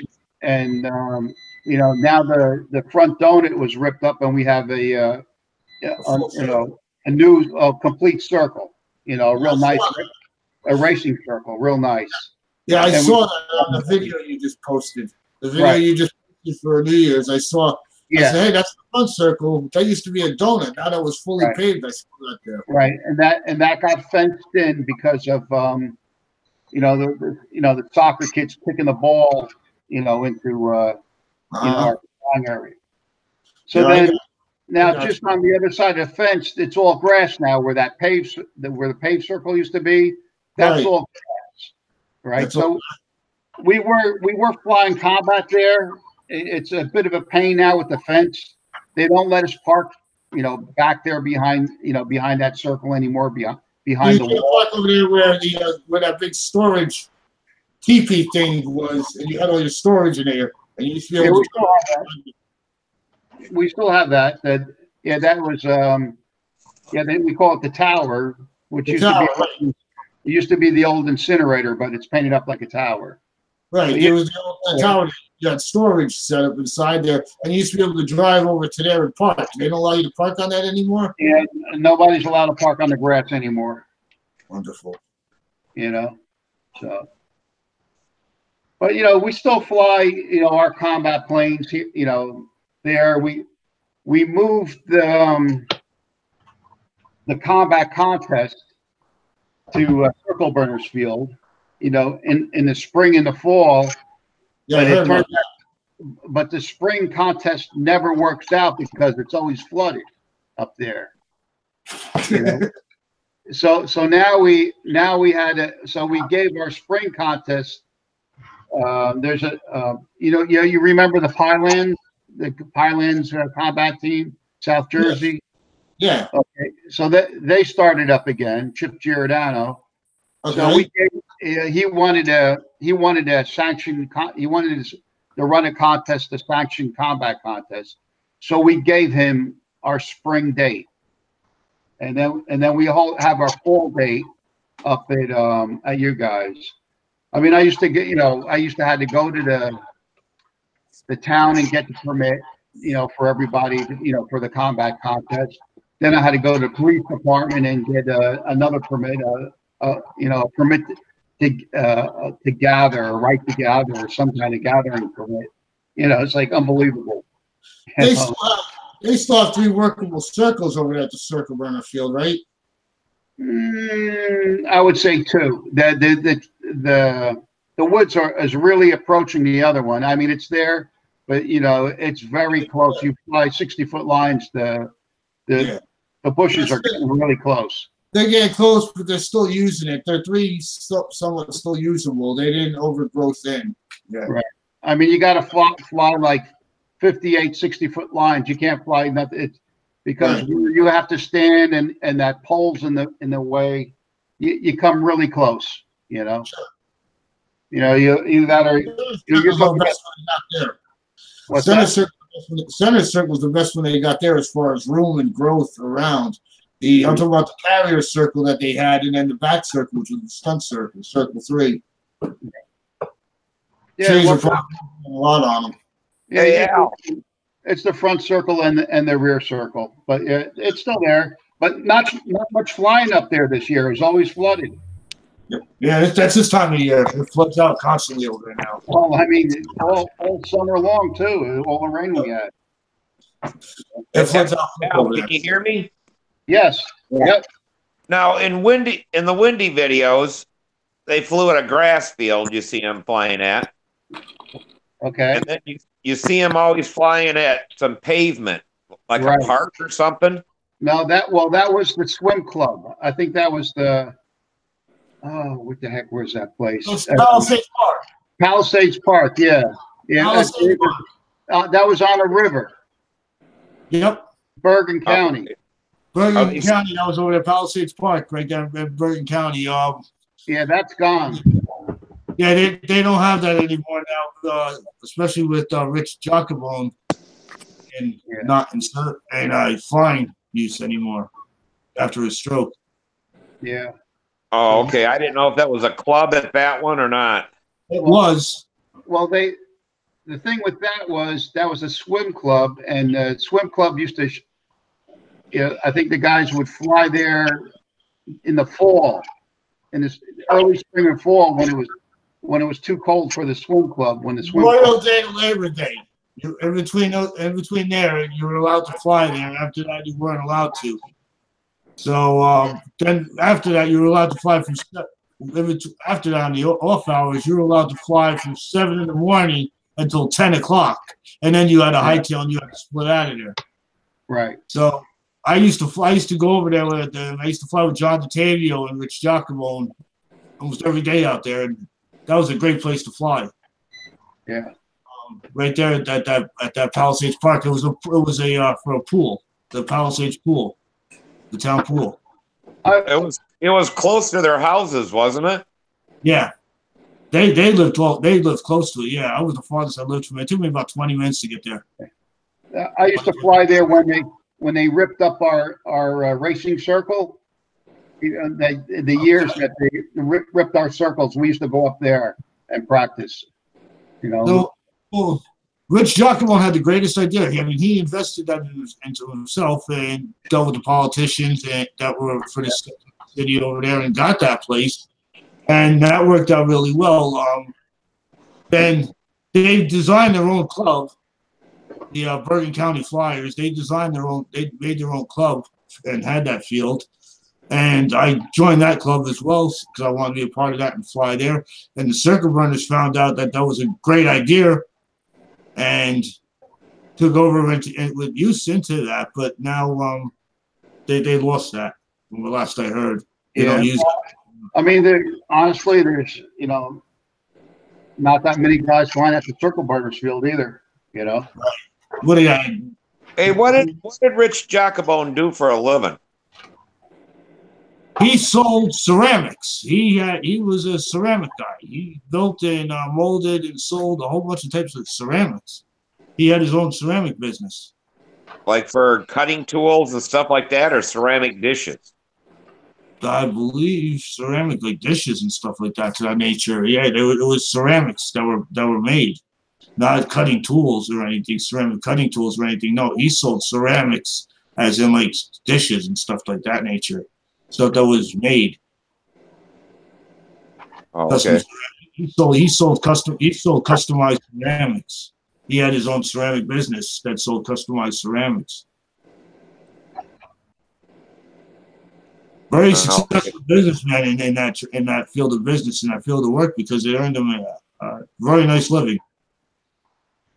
Yeah, that's what they said.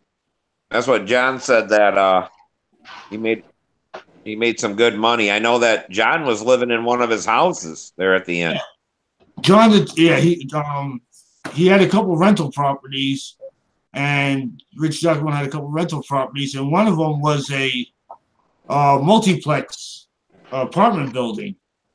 And in that apartment building is where he had John DeTavio was living in one of the apartments, and he was taking care of him. So he would go there and see him quite often to make sure it was good health, and he would fly with him.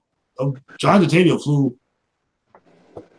his whole entire life till he passed. He was a good guy. He flew right to the end of time. For his end of his time. But John DeTavio, Rich Jacobone took him out to lunch, took him out to breakfast, and took him flying. Was always around with him. They were good buddies. Am I back? I know at the end when I was talking to John, he said that he had an apartment. So yeah, he moved out of his house, but he said that Rich Jacobone. The house gave him the house to live in for nothing. Yeah. He just took care of him. He didn't worry about it. John was a great guy. He helped him, and they were good friends to that point. He gave him an apartment. Yeah, what's crazy is that he's like, oh, I live in just a cheaper house, stuff like that. They're talking about it, but I didn't realize what a house sells for in New Jersey. It was like, oh my God. Yeah. It's like the house he gave me for free to live in. It's like a $500,000 house. I'm like, holy shit. Yeah. Hey, Mike, did you take control of the internet back? Do you have me? Can you hear me? Yeah. Yeah. Okay. Yeah. Property out there, the property out there. Hang on just a second. The property taxes. I just wanted to make sure we had Mike. Yeah, I think we got you now, but I couldn't. I had all kinds of problems. I got kids on 5 devices. I got logs rolling out of the fireplace onto the living room floor. My wife's running out here. She didn't want to make a lot of noise, but she looked at me and went, the log rolled out of the fireplace and off the Oh, shit. sitting on my hardwoods in there. But I think I'm good. I shut down all the kids' devices and all the other laptops and stuff. So All right. A lot of Maybe we can have a conversation now. What's that? Sam Fight saving the universe? Who just said they're calling it a night? I couldn't. Everyone talk. It's Frank. I'm signing off. I got to get up early tomorrow. Oh, Okay, Frank. Take it easy. You got Have a tired nice of talking weekend. so much tonight, huh, Frank? What was that? You got tired of talking so much tonight? You got to go. I asked a few questions. It's hard to get a word in edgewise with the two Steves in here. All right, guys. Take care. Good night, Something. Frank. I'm glad we're having this conversation about New Jersey because that was my livelihood. I grew up And I miss a lot of that. It was my livelihood. It's where I grew up, and my childhood, and everything up to growing up to being an adult and everything, and working with these airplanes. That I have a lot of very well lost memories there that I try to cherish. So this conversation and talking about New Jersey is putting those pictures back in my head and those memories back in my head, and I'm really being pleased about that. So I thank you guys for that. Well, you know, when I was growing up, and you know, even you know, at the first beginning when Samantha started flying, that the East Coast from New York on down to Georgia, stuff like that, that was always the hot spot of control line flying. Yeah. Well, the Circle Burners was one of the largest clubs out there. You know, it kept a lot of stuff going. Then we had Billy, you know, and at emissions here in, you know, Michigan and Ohio. And then the rest of it's on the West Coast. But I mean, East Coast was really where, you know, there was just a ton of flyers. Yeah. Well, a lot of the guys were from the original Union Club, you know, back in the 50s and 60s. A lot of Union Model Airplane Club. I remember hearing of that. Yeah, that was the Union Modelers. Yeah, the UMACers, flying UMACers. Yep. And then they used to fly behind elastic stop nut. They had 5 circles back there. That's where I, you know, Was first in time flying. behind that guy's hobby shop. Say that again. That was the other one. There was the other one that was behind the hobby shop. Yeah. I think I might have been there. I don't remember. Riches or something like that. Yeah, Riches, yeah. But then there was another place in Lincoln Park before that. I think before the Circle Burners was there, because I vaguely remember going to a contest there. Wasn't there another? Maybe your dad would probably know.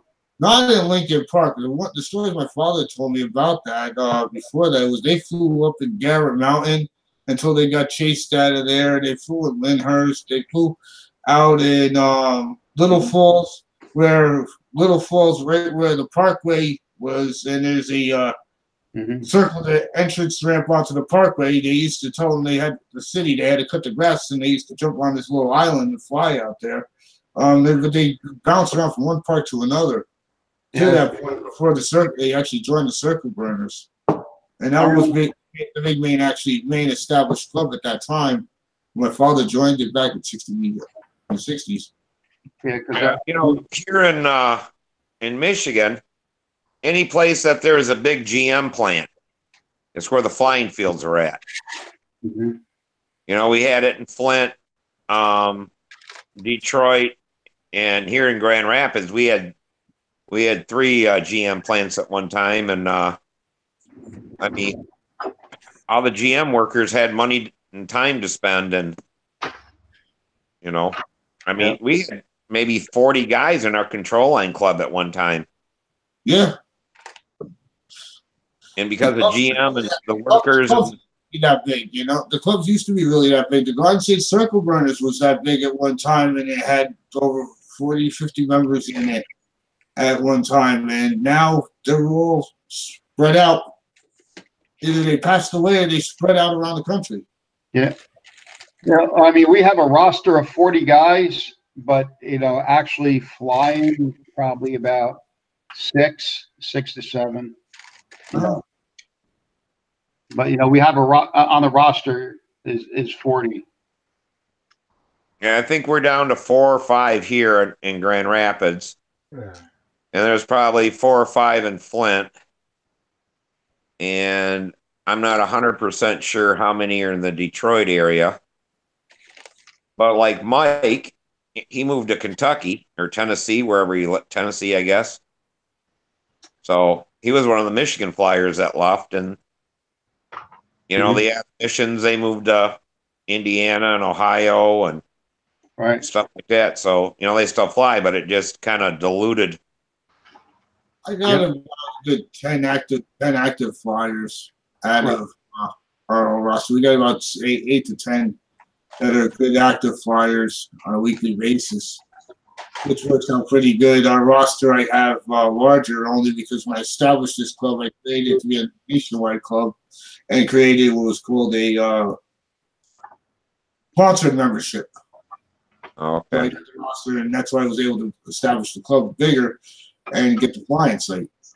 You know, I don't know there if, you know, around big factories or whatever, you know, but it's like our main hobby shop that just kind of shut down because the owner died and son took over, but he's into cars and stuff. But it was in between three GM plants. That was a huge hobby shop. You know, and the people, new people or whatever, could get flying fields, and you know, I guess GM had a lot of pull on the cities and stuff like that. You know, to where they went to the city and asked, you know, give us a place to fly. We got them, but I don't know if was it built up around certain industry or was it just more widespread? In Jersey? Yeah. Oh, I mean, we didn't have any car manufacturers. Well, there was a Linden plant, GM plant in Linden, which wasn't too far away, but it's just we had elastic stop nut in Union. That was like they made elastic stop nuts. Yeah. And that they had a big parking lot, and it was just the municipal parks that we flew at. It was a flying dedicated for a flying field. Oh, and okay. then as it Well, that was schools got bigger and the football teams came in and everybody start raiding the flying fields, and that's the thing that happened. That was always with the circle runners, which was, I think, the expenses to run the Garden State Circle Runners was $10,000 a year. Right. Yeah. So dues were up there. Even when you had 40 members, and especially to that point, your dues were $150 a month, $150 a year for that. $150 a year you had in dues for that, and the rest of that money you had to generate through your contests to pay for. And that was because that was a private field. You had the field rent, you had regular field general maintenance, and then the grass cutting as well. Grass cutting was $4,000. Right, and then you have the the Porta John. Yeah, regular field maintenance, Porta John, so forth. It came out to the budget always came out to just closely always $10,000 a year. You had to come up with that money somehow, and the nice thing was it was a private flying field. You always had a private flying field. We try to raise that money. I told that to the people that around here. We have a county park, county flying site, and the dues we have over here is $20. And I laugh at that like it's a joke. People think like, oh my God, it's a lot of money. And I think I paid $150. This $20 is a joke. It's no big deal. You should be happy you get a park from the county and you get to fly there. You don't have to worry about all these high expenditures. Right. Well, I mean, you say 150 is a lot, but I mean, the same thing with our Middlesex clubs. Our dues are only $35, but because we have no expenses. No expenses. But I'm a do. I still join Circle Burners just to help them out too. Fly up there more than every once in a while, not that, maybe 3 times a year, but still, what can you do for $150 if you play golf? If you go to to play golf, it's going to cost you to play 18 rounds of golf. It's going to cost you $100. The thing is, you have the old veterans in the club that remember paying $1 something a month for dues, and I remember paying like $2-3 a month for dues, and you paid, like you said, $36, and now you're up to $150. We even raised it at one point because we had to make assessments, and I remember they raised it to $175. But still, that's not a lot of money. It sounds like a lot of money, but it's not a lot of money. It's $17 a month. Right. Yeah. That's basically what you're doing, something for $17-20 a month, and you got a private flying field. Nobody could everybody has to leave you alone, and you got your own setup. You say what goes, and you're good to go. Well, it's like I always belonged to like 4 clubs here in the RC deal, and was associate members in 3, and then would be a regular member in the 1, West Michigan Flyers. But it was a deal to where we wanted to make sure we kept all the fields. Right. That everybody had enough money, because we lost fields so often that, you know, we had to do Hey, it. are you in the Detroit Aeromodelers? Am I? No. My dad was a founding member of that club. He was a charter member of Detroit Aeromodelers in 1973. Where was that at, Mike? Right up from the circle at Rouge Park where the Strathmore guys fly. Oh, okay. So at the top of the hill where the horse stables are, that's the Detroit Aeromodelers field. They founded that. Wasn't that by the Ford test track or something like that? No.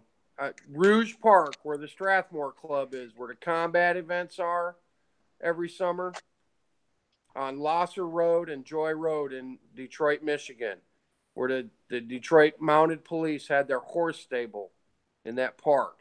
They've got a 70-foot paved circle down there that's been there, since the 50s, I think. Okay. Have you ever flown down there at Rouge? No, I've never flown there. My brother used to go to Detroit, but I swear to God, he said it was at a test track. He went out in Wayne, Michigan. There's a club out there in Wayne that does the stunt. Well, let me back up. Yes, the test track. The state meet used to be at the Ford test track at Van Dyke and 27 Mile Road. Okay. Up in Utica. The state meet was in Utica for years and years and years. They don't have the state meet at the test track anymore. They got booted out of there sometime in the late 80s, early 90s. But the state meet at the test track in Utica was rocketry, rubber, glider, tow line, RC, gasser, free flight, combat, stunt, racing. It was every modeling event there was. All the RC and control line events were held because it was a 2.5 mile oval track that Ford owned about 20 miles north of Detroit with a big giant infield that was all grass. And they held the state meet there for all through the late 60s, 70s, and into the 80s. It was a great field, but it all happened in one weekend over 3 days. The Michigan state meet would happen. So you could go around and every discipline was represented. I mean, I'm talking from small rubber stuff to hand launch gliders, rockets, the tow line gliders, that was a big thing back then, winch gliders.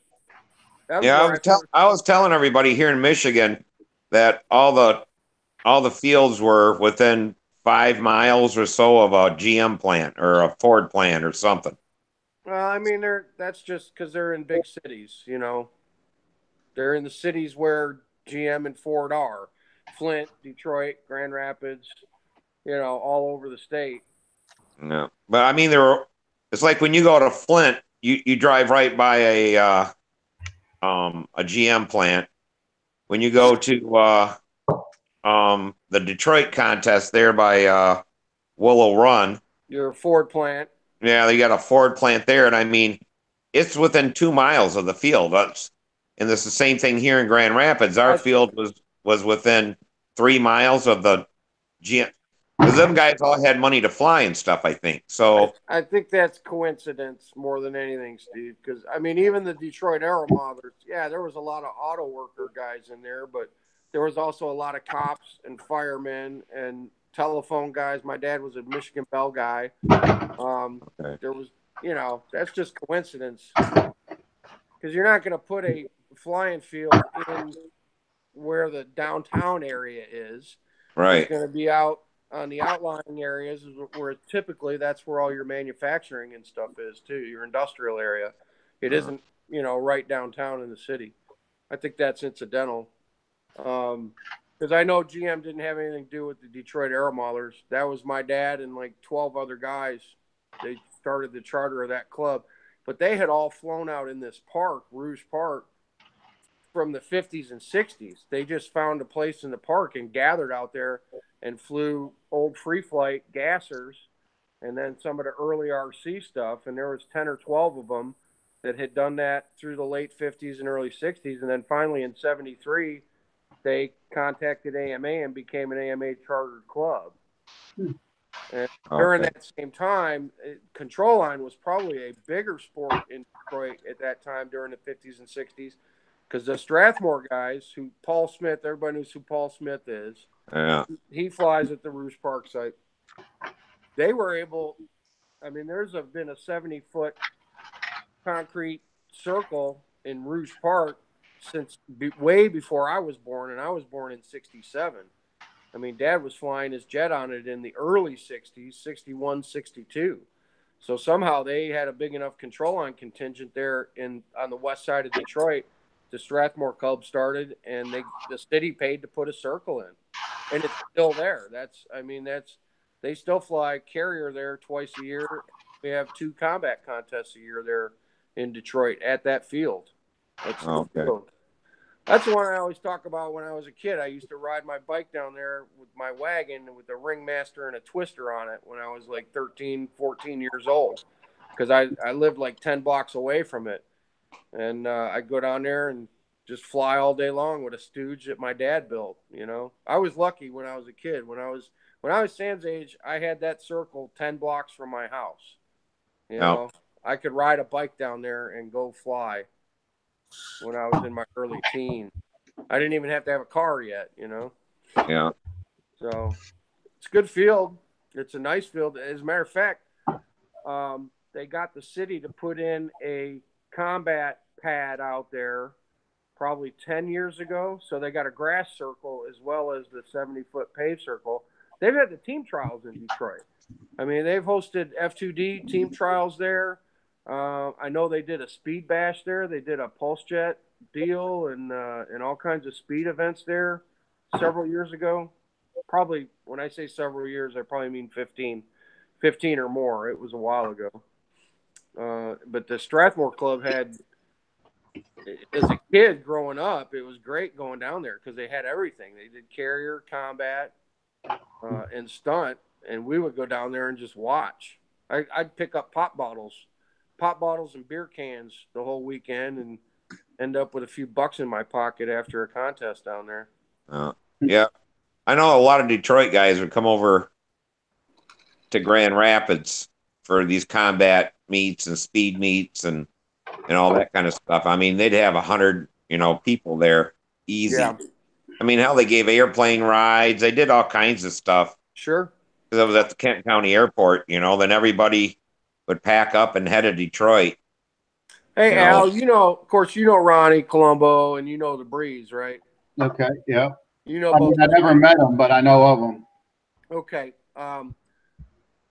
I used to launch combat planes for them when I was like Sam's age, when I was 10. They don't remember this when I ran into them again, because when I was a kid and a teenager, I used to hang out down there a lot and fly stunt planes. Like I said, ringmasters, twisters, whatever. And then I moved away and I was out of control line for quite a while. When I started flying combat, I started running into Breezy and Colombo again and going to their contest. They didn't remember me when I was a kid, but I sure remember them, man. I remember being down there on my bike, my 10-speed bike with my wagon, and Breezy would come out to fly, and he'd be like, "You think you can hold this and launch it?" And it was like 1976, 1977. I'm 10 or 11 years old. So I'm sure I was holding a God knows, a voodoo or a nemesis or a Satan, something like that with a 30. And, he would tell me what to do, and I'd be letting these damn things go for him. That was the same thing like me. Larry, I lived about a mile from the flying field, and Larry Scarinzi was developing the Super Satans back then.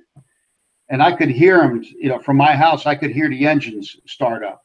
And, and then I was up on the, up at a higher elevation, and I could see the planes, from, the silhouette of the planes when they did a wing over at the top circle. So I would hop on my bike and fly down to the flying field and see Larry there when he was working on the Super Satan. He had his can up blast out. And That's his awesome. buddies out there, they were, doing all the R&D work on all the different Super Satans. That's awesome. Well, Yeah. the way I got Breezy and Columbo to remember me, finally, they didn't remember me as a kid, but as a later teenager at 18 years old, my father died my senior year of high school. And after he passed away, I got my hands on his pulse jet. Okay. I had flown it with him a few times, and I knew how to start it. I knew how to do all that stuff. Well, me and my senior 18-year-old high school buddies, we always thought it was a lot of fun to go down to Rouge Park at 1 o'clock in the morning after having some beer. Go fly the jet. That's a hell of a way to be remembered. Well, that's not quite how Breezy and Columbo remember it.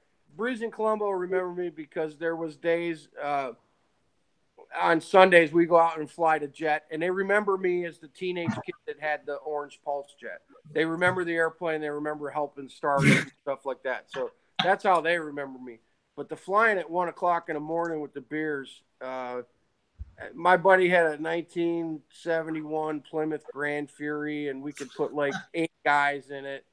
And, we'd be alley drinking beers in the alleys and shit. And then someone would say, hey, go get your dad's jet. Let's go fly the jet. And I'm like, I don't have any gas, and somebody would say, oh, I'll give you 40 cents for a gallon of gas. And we gas that thing up and take it down there. And more than once, we got busted by the cops flying this pulse jet at 1 o'clock in the morning. But this is 1985. That is great. This is 1985. We had beers, they'd make us dump our beers, and they'd ask, what do you got there? And I'm like, oh, it's a jet airplane. I'm going to fly this jet plane, and it's loud, and it makes fire and all this stuff. And they're like, all right, we want to see that. So with 2 Detroit cops sitting in a cruiser right next to the circle, we'd fire this pulse jet up at 1 in the morning. They'd watch it fly one time, and they'd be like, all right, you guys have fun, stay out of trouble. And they didn't kick us out of the park. They didn't take our beer, nothing. Wow. What you're looking at there. Wow. We're a different world then. It was a different world. We're a different world. Absolutely a different world then. I don't know wake up somebody at 1 o'clock in the morning. Now they're gonna come up with a shotgun and shoot you. I'm telling you, man, they didn't do nothing. We would put up more flights after that, and it was great. So was your dad a combat flyer?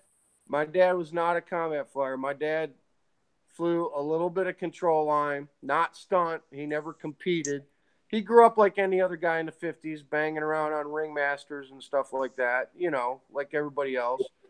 And he built some planes for me and my brother to fly control line.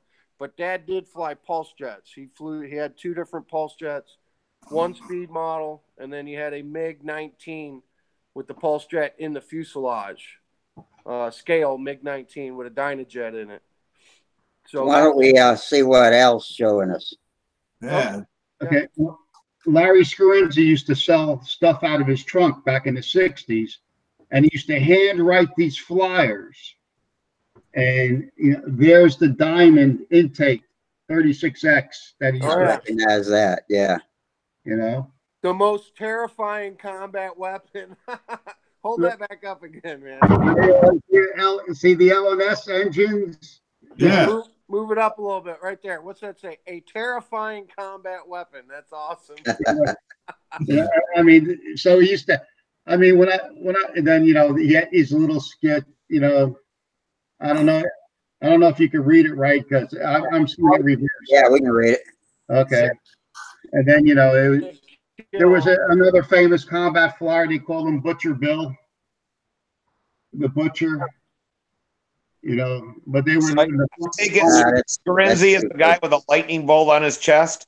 Yeah. Well, a flying U-Macker. Yeah. I mean, and there's other stuff here. This is the stuff that, like, Scarinzi was my childhood idol. It's wow.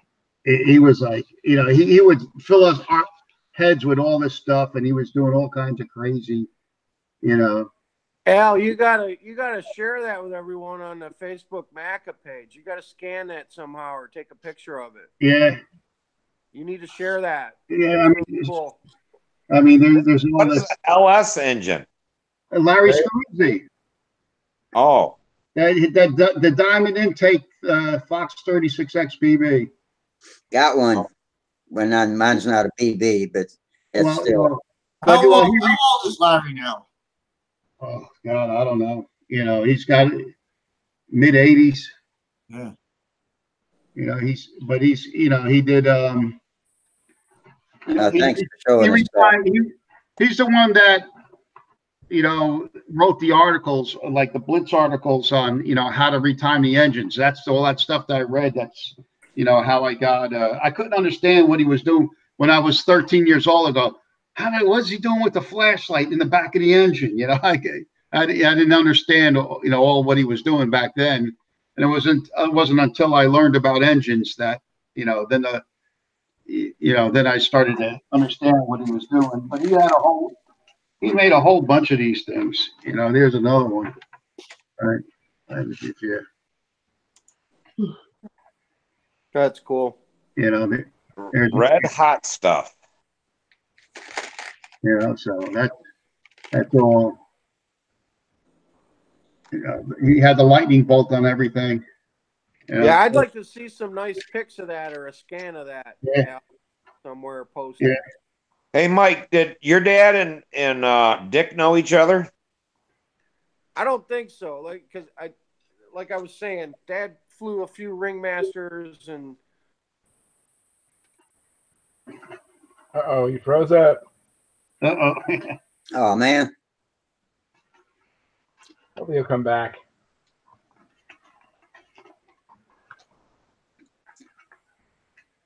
Somebody must have started downloading something Yeah. somewhere else in the house. Flying in. They're in California, Charles. Yeah, I did some flying today. I flew like 5 times today. Matter of fact, there was 4 of us out there. Dave Sabon, myself, and a guy named Stuart Mossman who flies combat, and then a guy named Keith Miller who flies both. He actually flies everything. He flies combat and stunt, and he also flies RC. But at where we fly at is just control line, so we just did that today. So is it coming along your wing over and stuff? Yeah, it's coming along. I filmed it. Still high, and today I just forgot, to what we were talking about. So I got, it's just I gotta just kind of just keep pursuing it, Yeah. I'm so glad that I was telling Rusty that the Vector now is at the point where I can actually just focus on my flying, just focus on me. It still has a little bit of an issue as far as turning quicker on outsides, and I'm remedying that.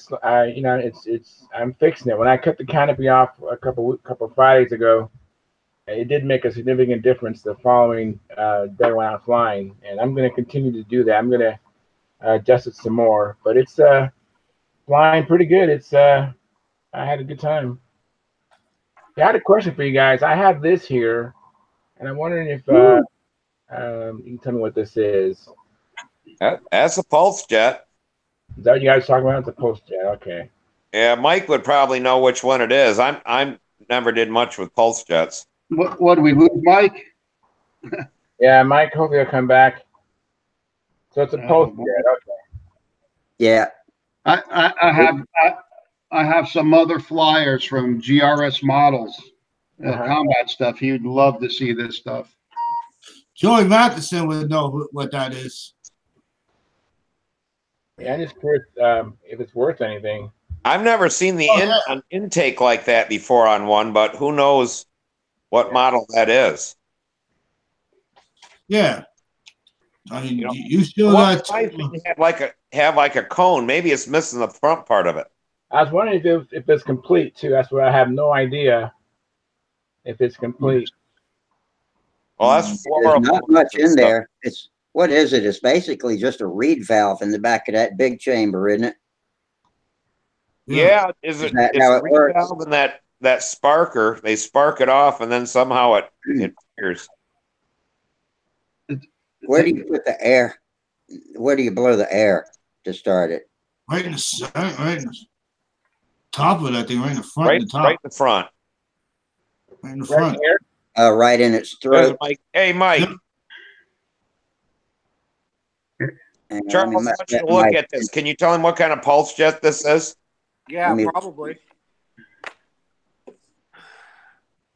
That's a Dynajet Redhead that's been turned down. I'll show you what it looked like when it was new.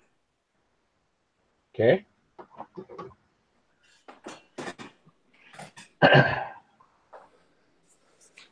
It looked like this right here. Wow. Yeah. That's a very holy common. shit. That's a very common thing. All they did was they ground all the cooling fins off of it. Yeah. If I can get that just right. Yeah, Yeah, that's right. I don't know if you can see the shadow in there of. Yeah, I can see it. What's left of yours? Yeah. All they did was took all the fins off it. That's Wow. all they did. Why'd they do that for, Mike? They thought it made them go faster. You know, there's other things too. Hang on, I'll show you one other thing. I'm surprised it didn't make it flame out, if anything. Oh, they can catch on fire. There you go, Charles. Now you can make yourself a jet stunner like Manjack, yeah. Banjack. Down at Banjack and Mike Palco. Yeah. They run on regular gas. I know Banjack runs his on kerosene, I think. That's what it sounded like when Mike said they'll buy him. No, a Dan gallon of doesn't gas. run it on kerosene. Dan runs his on methanol and nitromethane and a gasoline mix. Oh, okay. Okay. Charles, this was something else back in the day that they used to do. This was a little cap they used to put over them. They thought that would increase speeds on them. And then guys started turning them down to save weight, you know. Now, is this complete? Looks like it's well done. Is this complete? Because you have a stud sticking out the front of yours. Well, and I don't have a that's stud. not a stud. That's actually the metering jet. So you should have a threaded part inside your head right here. Yeah, it's threaded in there. Yeah. Okay, so this is the metering jet. So I'm missing that. Okay. Yeah. This part up here is actually for your fuel. Okay, this is basically the fuel nozzle. Okay. This is your inlet right here. And then I can't unscrew that because it's tight. But this is the actual metering jet. The size of the orifice in this little part right here determines how much fuel will go through the engine. So this what like kind whole of thing. Banjack run? This part here is called the metering jet. The part that you can change out. The entire thing is called a flowjector, is what they call it. It's called a flowjector. But the fuel comes out here. This threaded part with the little hose here, this is for the tire pump for the air to start the engine. I was wondering where that was. Tire pump up here, and this is angled so that it hits the holes on the flowjector. So when you hit the either tire pump or compressed air, shoots through this part. This is hollow. This part is hollow. Okay. And it hits the two holes in the flowjector, and that's what creates the suction and blows your reeds open and then sends the charge of air and fuel into the combustion chamber. Every time you make a pump, a little puff of air comes. It goes. Yeah, I've heard of that. Goes I've into your seen head. the video. That goes into your head with your atomized fuel and air and starts your combustion. So you're missing. These are hard to find too, buddy. Flowjectors for Dynajets. They're as rare as hen's teeth. Well, didn't his hobby, what the place was making the copies? What was it? They do. The problem with that, because I found out right after I bought one, because you can buy a bag of 5 flow ejectors for $2.50 from Hobby King. Right. But everything's metric on them. They don't just plug into a Dynajet. Okay. I was very disappointed because I've got a Hobby King Pulse Jet. I've got a complete unit. And then I started buying these flowjectors because I thought that'd be great, man. But this thread right here that screws into the head, I don't know what it is off the top of my head, but the Hobby King ones are metric, and these are standard. So no dice there. Mike, I got something that you'd like to see. Did you ever see a GRS flyer from GRS Combat flyers A couple minutes. from 2003? I have not. This is, if Rusty could. Yeah, hang on, I guess. Oh wow! Look at that. So this is the the Foras. Wow. That's the 436 that they're going to make again. They're talking about making that again. Yep, I saw that. And there's the Fora, they had 050 and The that's, black case 50. Yep. I like that black one. That's pretty cool. yeah, that was that's their answer to the Nelson. And then, they had all their props, handles. George Cleveland sold all this stuff. And then he sold the models. These are the fast models, like the Barracuda, That's awesome, man. and the F2D ships. That was all. Very cool. That's pretty. Al, you gotta post some of this stuff. Scan it, save it, so we can read it on a full page computer. I would love to see all that stuff. So how competitive was the Flora 36? That's really good. It was really good. It wasn't quite as strong as a Nelson, but it was right there. I mean, guys were using them. And the new ones are going to be $100 cheaper than what a new Nelson is. Yeah, but they're still. The price is $270 on the new ones. Yeah, it's supposed to have a beefed up front end on it because that was the weak part, I guess. I never flew them. I just read about them. Right. They have a smaller crankshaft. The crankshaft's not as big as the Nelsons. Yeah. The Mark 7 has the same. The Mark 7 has the same size crankshaft as a Nelson. Okay, I got to holler at Charles when he comes back. I want to give him some more info on the Hobby King jet. I'm back. The reeds are interchangeable, which is nice. Okay. There you are. You're back. So you can buy the Hobby King reed valves for your jet, and they are interchangeable. Those are the same size. I run those no problem. Because for the longest time, you could only get them from Gene Hempel, P&G Metal Products in Texas. He was a big speed guy. I used to send him like $20 in the mail, and he'd mail them back to me in an envelope in the mid '80s. That's how I used to get my reeds. But of course, he died years ago, so there was no source for reed valves. But the Hobby King reed will work. So what kind of pulse jet does Banjock run? He's got I think he's running an OS jet on there. Oh, is that what? Because I know that he doesn't have that thing in the front or anything. Well, no, you don't have to have all of this. Okay, you have to have this part where you have to have the flow ejector part with the metering jet and the flow ejector. So his has this, but he's cut off the piece, the little tang here that has the air nozzle hookup. Okay, you don't have to start it that way, but you do have to have the flow ejector because that's where you're getting your fuel. Okay, so his jet looks exactly like that one without this little piece to hook up a tire pump to. He's cut that off, and what he's doing is he's just using an air gun to shoot in there, and it's still going to open the reeds, and it's still going to put a charge in there. But one thing I found from the New Zealander, Chris Lomas, him and Robert Bolton are probably the two best pulse jet guys, Dynajet guys in the world. This air nozzle is set at a 30-degree angle, so you can't see the holes on it. But this is basically the spray bar right here where I got my finger. I figured that's how it worked, yeah. Holes in there. So the fuel comes in, the inlet, and the metering jet, which is the size of the orifice, bigger or smaller to go richer or leaner. This part comes out. But the holes in the flow ejector are the same. This is angled at 30 degrees to hit the flow ejector holes at the right angle so that it does, when the air comes in, it opens the reed, takes the air and the gas in there. But you can start a pulse jet without this if you just get a hard enough charge of compressed air through the head.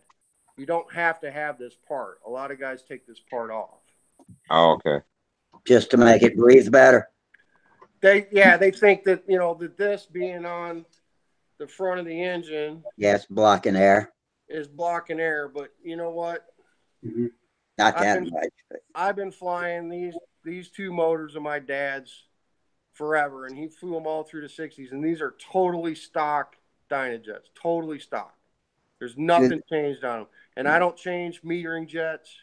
My engines will run on gasoline, or they will run on 80-20 nitro methanol. So I don't know. You know, the guys that are really going for speed, they get into changing metering jets to squeak out more and, you know, other stuff. But I just run stock Dynajets on both my planes, and they've been working for me forever. So I don't know. You mind showing me your plane? You were at the Nats and you were at Brodax. I was putting up 4 or 5 flights a night, you know, no problem. Yeah, I was at Brodax in, I think it was 2015. Or was it 16? But I wanted Ruben was talking about. I was there in 2016. I got the plaque to prove it. You got the plaque to prove it? Yeah. We were telling Ruben about the pulse jet we flew at Root Park with the cops. This is actually the airplane right here. Wow. This is, my dad built this plane in 1961. This is called a Hoyt Cat Jet is what it's called. Hoyt. I think the guy's name was Mike Hoyt or maybe John Hoyt. He was a big speed guy in the Midwest in the early 60s. And he used to go around and sell this kit out of the trunk of his car. He sold them out of the trunk of his car at contests. Wow. Yeah. This one hasn't flown since like 1990 was the last time I put a flight up on it. It's been repaired a bunch. It's heavy. Of course, the fuel tank it's all glassed in here and resin, and it's deteriorated, you know, over time. You know, Sure. There's so much shit, and I, you know, it's all a solid deal. So there's really no way to fix it, I don't think. So it's a wall hanger now, you know. Wow. Thanks for showing that to me. how hot does the exterior of that engine get? I wonder about it just burning up the fuselage after a while, but that one looks okay. No, man, once you get them moving and you get air going over them, Yeah. it's no problem. I'll show you my other one real quick. I mean, you see, when Banjack flies this at night, the thing's glowing red hot. Yeah. Mm-hmm. I wonder if they burn the reeds up after a while. Yeah, they do. Yeah. I don't know that much about them, but I know they use the reeds, change them. They do. I find that on gasoline, I can get like 6 or 8 flights. With the methanol nitro mix, I can get 10 or 12 before you start chipping one. Okay. Have problems. But this is the one I've been flying at the Nats and at Brodax the last. Oh, that is cool.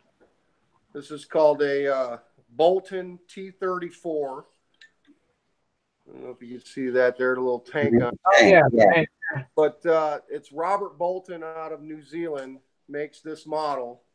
You get everything but the engine for $140 shipped to the U.S., and all you got to do is bolt the wing on, glue the tail on, and glue the tank on, and you're ready to fly.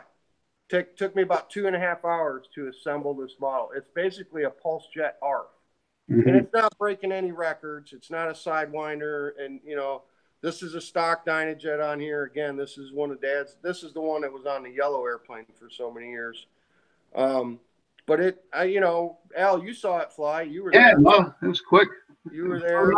And how were my starts? I mean, my engine starts, it goes and pop, you know, as long as you're not, because we're skid launching this, you know, there's no dolly.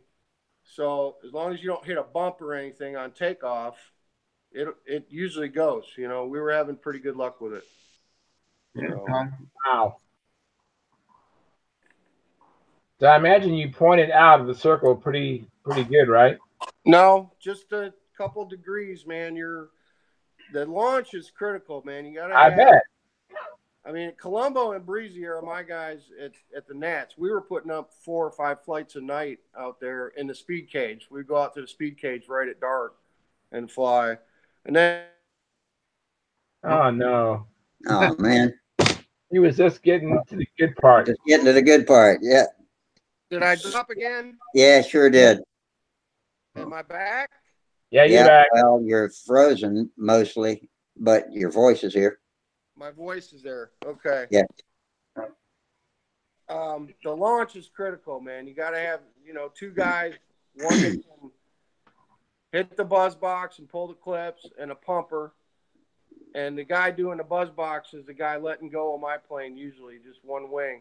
As long as they let go at the right time and they don't turn it in, you still got to drag it as you take off.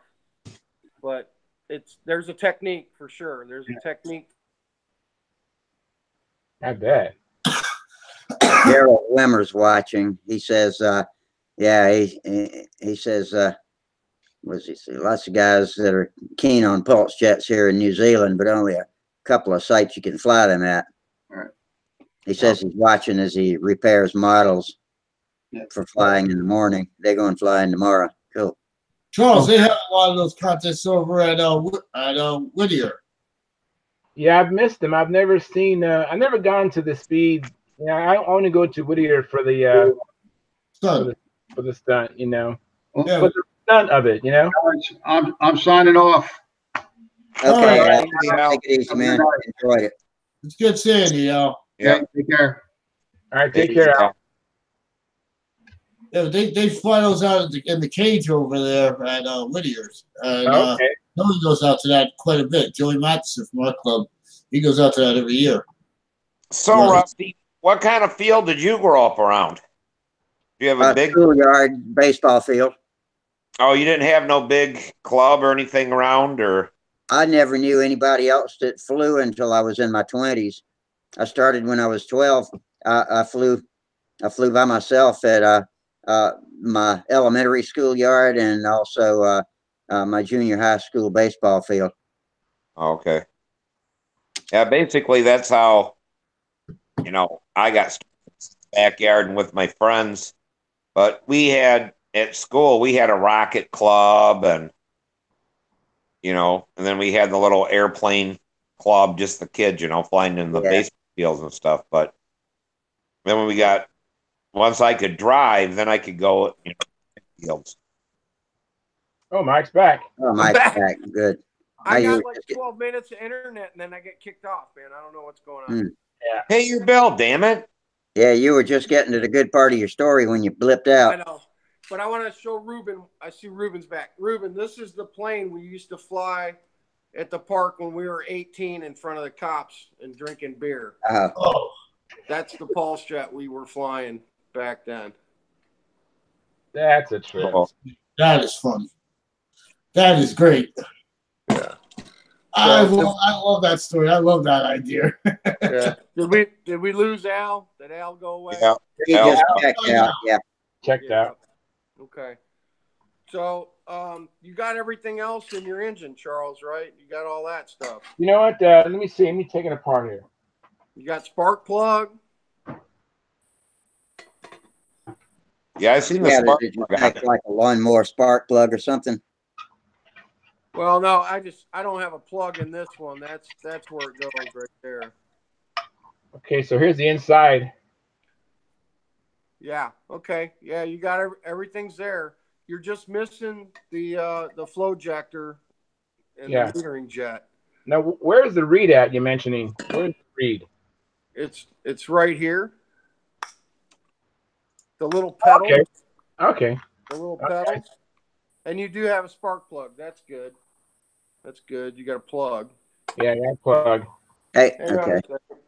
I didn't get a good look at that read. When he comes back, I want to see exactly. Is yours got the read in it? Mine has the read. It's let me see if I can. Oh, you mean it's separate? Hey, Mike, flip that read again and let me see. I couldn't tell exactly what you were doing. What a new one looks like. Okay. And then.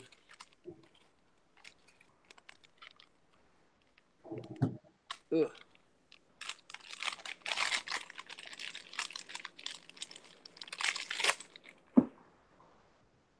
And this is Okay. like 8,000 spring steel is what these are made out of. Okay. 8 or 10,000 spring steel. Yeah. 330 seconds. So that Reed doesn't ever wear the face out on that jet? No. I mean, you can clean them up every once in a while. It's an aluminum head, and it's anodized. I'll show you what the wear ends up doing to them, but there's your Reed right there. Oh, Okay. Okay. All right. So that's the Reed. And I always cup them before I put them on. I bend all the pedals Okay. up so that when it's facing the head, it's domed. I was going to say concave. Yeah. Concave to the actual head. And these are all flat on this one. They will be, and it'll be flat when you put everything together. But what I'm saying is it's spring steel, so it has that. It'll retain that. You know, Okay. you put a little. You don't want them bent away because then they're not covering the holes. The whole thing is this Reed opens and closes. Actually, all 10 of them do. Every time air and fuel come in and the engine fires, the Reed is opening and closing, and they're all pulsing. That's why it's a pulse jet. Okay. They're going back, and all of them are opening. And when the explosion happens, the way this thing works in the combustion tube, so the air and the fuel come in, they ignite, boom, that slams the Reed shut. The explosion has to go down the tube. And when it gets to the rear of the tube, it creates a suction and opens the Reed so that another charge of air and gas can get in there. It explodes, slams the Reed shut. The explosion goes down the pipe. That's what creates your thrust. But it thrusts and creates a suction at the same time on some frequency. And I mean, it's crazy how this thing isn't just going like this. It's going. It's Yeah. insane. That's that noise you hear, right? Yeah, that's the noise you hear. That's the noise you hear. What do they figure the RPM is on that? The what? It's not like Pulses revolutions per minute, but it's like pulses per minute or ppm. I want to say, man, if I say it, I'm probably wrong, but I heard something like 20,000 times a minute or something like that. I don't know what it is per second. I bet you could Google it and figure it out. But it does, it puts out, a stock Dynajet puts out about 4 pounds of thrust. Wow. 4 pounds for an engine that weighs, it probably weighs 16 ounces, the whole thing. It might be a pound. Okay. Now, is this like a miniaturized thing of a real aircraft engine? Well, it's based on the German V2. It's a pulse jet engine, and there's hundreds of kinds of pulse jets. There's bunches, actually. But most of them, there's valve pulse jets, which these are. They're valves because they have a Reed valve. And then there's valveless ones that work on a little bit different principle. Interesting. Is that like a ramjet without the Ramjets valve? are different than pulse jets. Ramjets are not the same. I don't know what those are because I don't own one. Thank you for showing me this, Mike. That's interesting. Yeah, it's no problem, man. And like I said, here, just for example, these are Hobby King metering jets and flow jectors, the whole thing. I was so excited when Hobby King bet. making this because I was like, oh, man, because these are so hard to get. But it's metric. Because Dynajets were made by Curtis Engines. Curtis Dynafog is the company that manufactured them.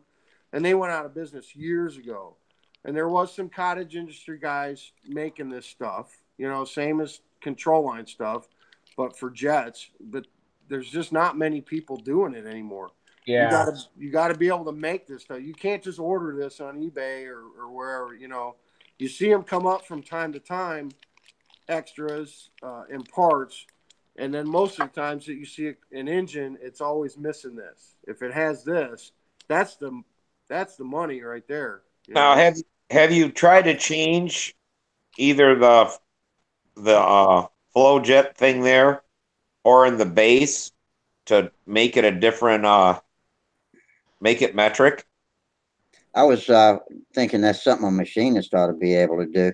I would never put either one of my heads and change them over to metric. Never. No, I was thinking of changing the threads on the flow ejector. Oh, on the flow ejector. Well, that's a possibility, but I don't, off the top of my head, I don't know what that is. Well, I think you could weld. There, My Mike. idea was to weld a bolt onto it and then round it off and cut threads into that are the size that fit the engine. Oh yeah, you know, I'm sure that you could modify the Chinese flow ejector. I'm sure I see what you're saying. Cut that off, get something else put on there so that it was tapped to that thread. Yeah. Sorry, I got them way off. How are they? Yeah, they're fairly close. One's fine thread and one's Coarse. Yeah. coarse. Like they say on them jet engines that they cycle about 250 times a second. Does that A mean? second. Yeah. Yeah. So what is that per minute? I don't know. So I'm trying to. 250 times 60. Yeah. Mike, how thick did you say that reed was? I believe they're 8,000. Yeah, 15,000.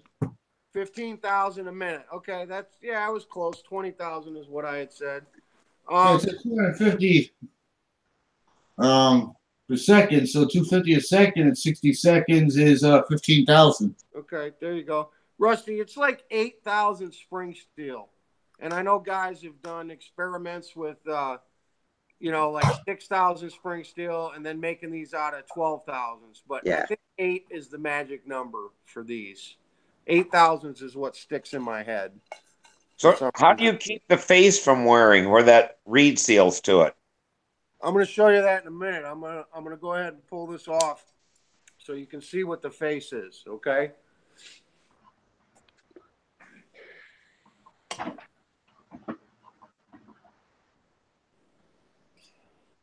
Charles, you still there? I'm still here. All right. He hides over there. He's got something going on. In my garage, trying to get this garage cleared up so I can build. All right, so you just. Gerald Wimmer says OS used to make a little bit smaller pulse jet, but a long time ago, back in the 60s. They did, yeah. The OS jet, and then there's another one called the Tiger jet, which is even smaller than that. But the Dynajet is the one and original. So, all right, taking this off. Just the Allen Ever tried that one that Brodak's making? It's just the Allen bolt. And then this piece right here is what allows the reed. I see. Okay, the reed comes back on this. Okay, right. All right. The part you were looking at on the engine is this part, the flat part with the Allen bolt in it. But the other side of that is this. I see.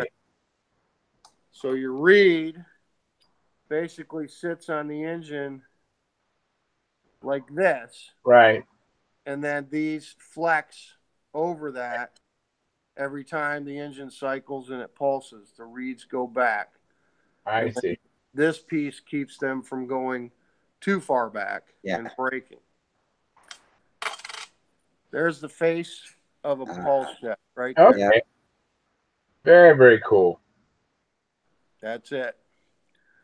And if you look, you can probably... This whole thing was anodized when it was brand new.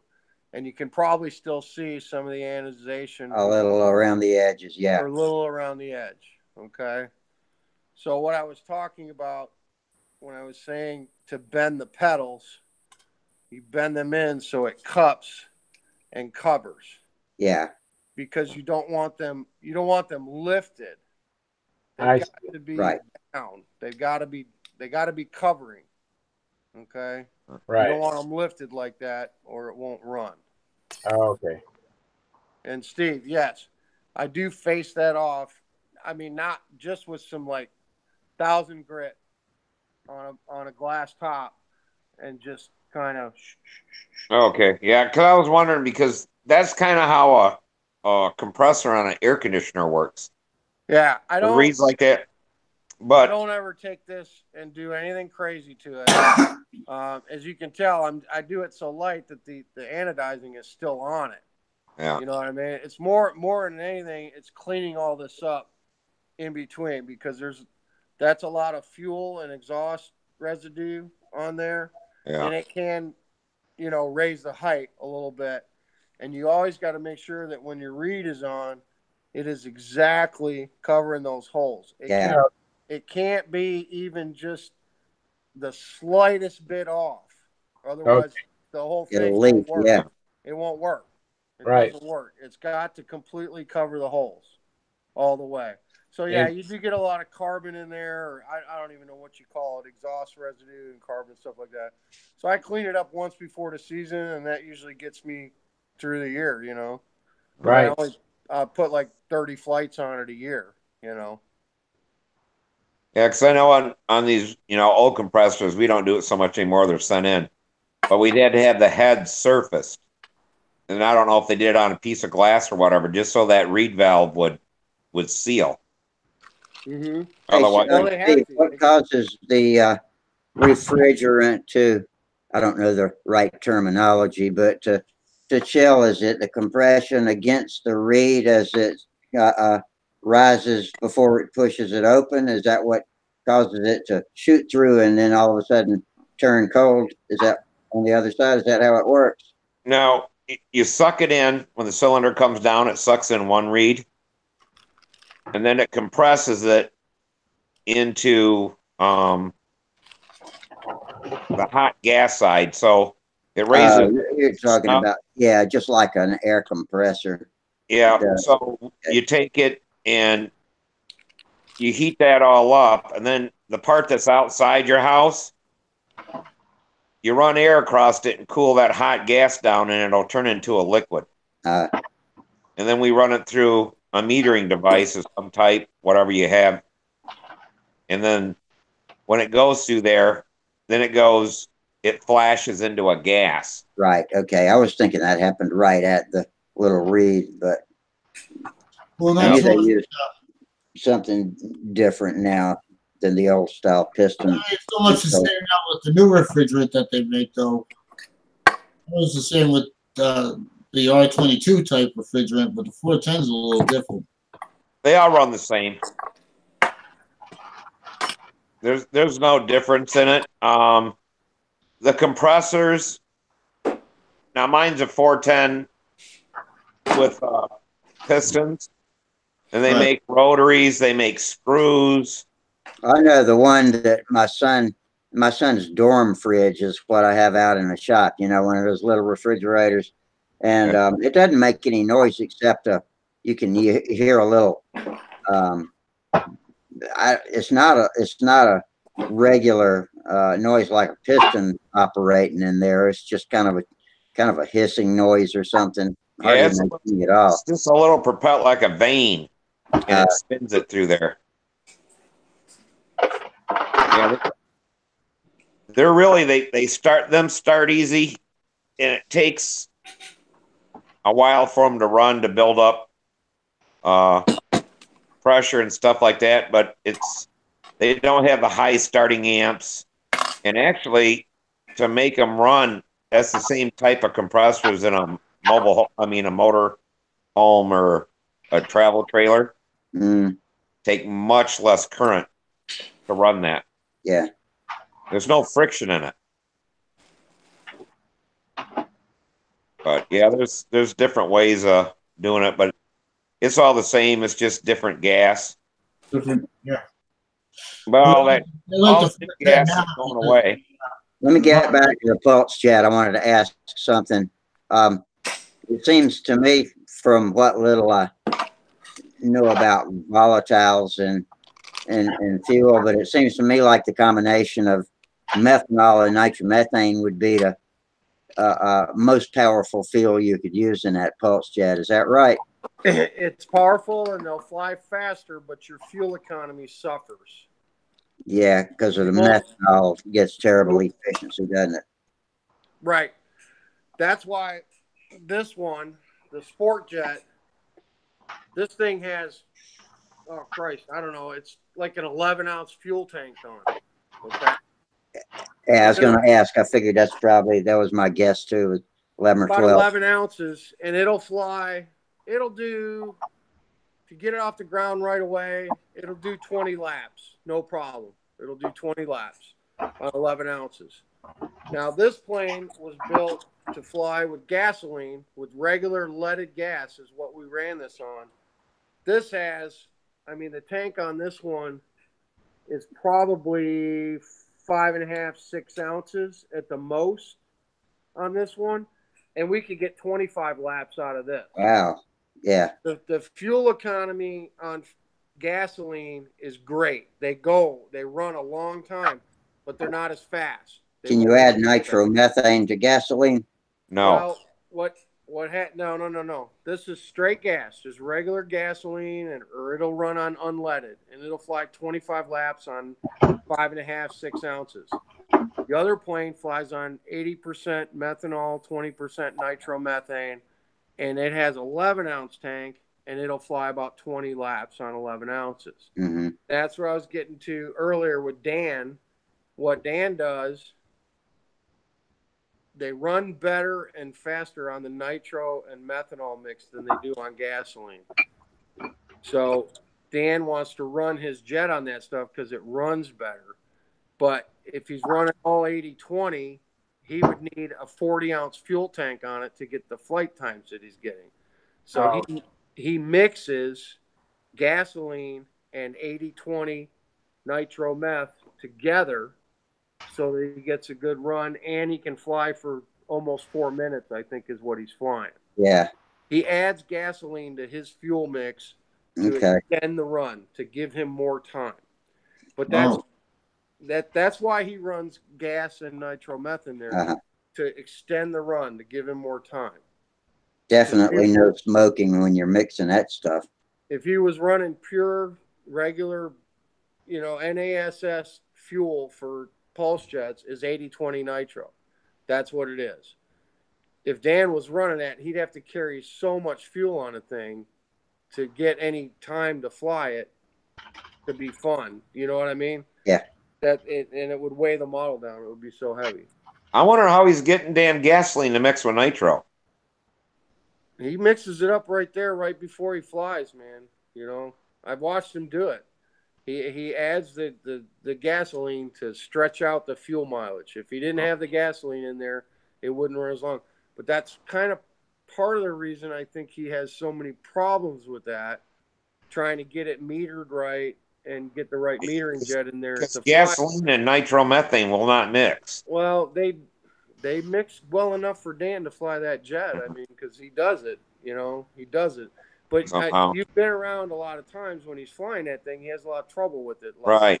Whether or not they do or don't mix, if you can get them both, whether it's blended or not, if you can get them both into the combustion chamber at the same time, then I think one's bringing the oxygen, one's bringing the bang. I honestly think that's why Dan has to change metering jets a lot to find the right. Right. Okay. That makes sense. He's burning out. He's burning out. He's my two jets. I fly, one exclusively on gasoline and the other exclusively on nitro and methanol. And I've never changed a metering jet in my life. The size of the orifice that lets the fuel in. I've never changed a jet ever. That makes sense to me now. Why he has so many problems? Because he's mixing two types of fuels together. He's got an exotic blend of fuel. Let's just say that it's an exotic blend, and I think he would have far less problems if he ran one or the other. I don't, you know, Right. I'm just going from my own experience. I run one and I run the other, but I don't mix the two, and I certainly haven't put them on a pulse jet stunner, so I can't speak to that. But And watching them fly on YouTube, I see a lot of flame outs after they take off and then quit. And I guess is that because they're just not warmed up yet? no, I mean, once they're warmed up, they're warmed up. They're hot. I don't know. I can't speak to Dan's setup other than I know that he's blending fuels and he's carrying, I don't know, 25 ounces or something, 26 Yeah, ounces. that's what I've heard. Yeah. It's a bunch, and he's blending two fuels to try to get a long run. And I don't know what other things he's done to his engine or his metering setup or anything like that, but he's he's thinking way outside the box, man, and doing some stuff. But it's working for him most of the time. He's getting it done, and it's flying. So I have a feeling like when you're saying it runs and it quits, he's getting the pure of one of them too, and that's what's causing it. I mean, it's almost like the vibration probably keeps it mixed and in solution or whatever. Because one's going to float to the top and one's going to drop to the bottom. And yeah, I'm sure all that racket the engine's making is keeping it shaken up pretty good. yeah. So like I said, whether they mix or not, if you can get them both in the combustion chamber, then at the same time, then it'll probably do the job. Yeah, we had guys that tried to put nitro in motorcycles, and they just didn't realize the shit don't mix, and then they got a motorcycle that don't run at all. But yeah, it's crazy. Well, guys, it's 12:30. I gotta go. All right, Steve. So have a good weekend, everybody. All right, Steve. Take it easy. Take it easy, man. Thanks for coming in. Yeah, I'll see you Monday. All right. Yeah. All right. Bye.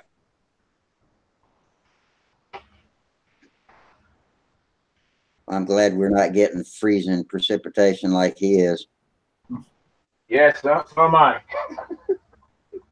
No doubt. Yeah. Mike, is Mike stuck again? That's too bad. By the way, I can. Here's my new walking device. How about that? What was the doctor's report? What was the report?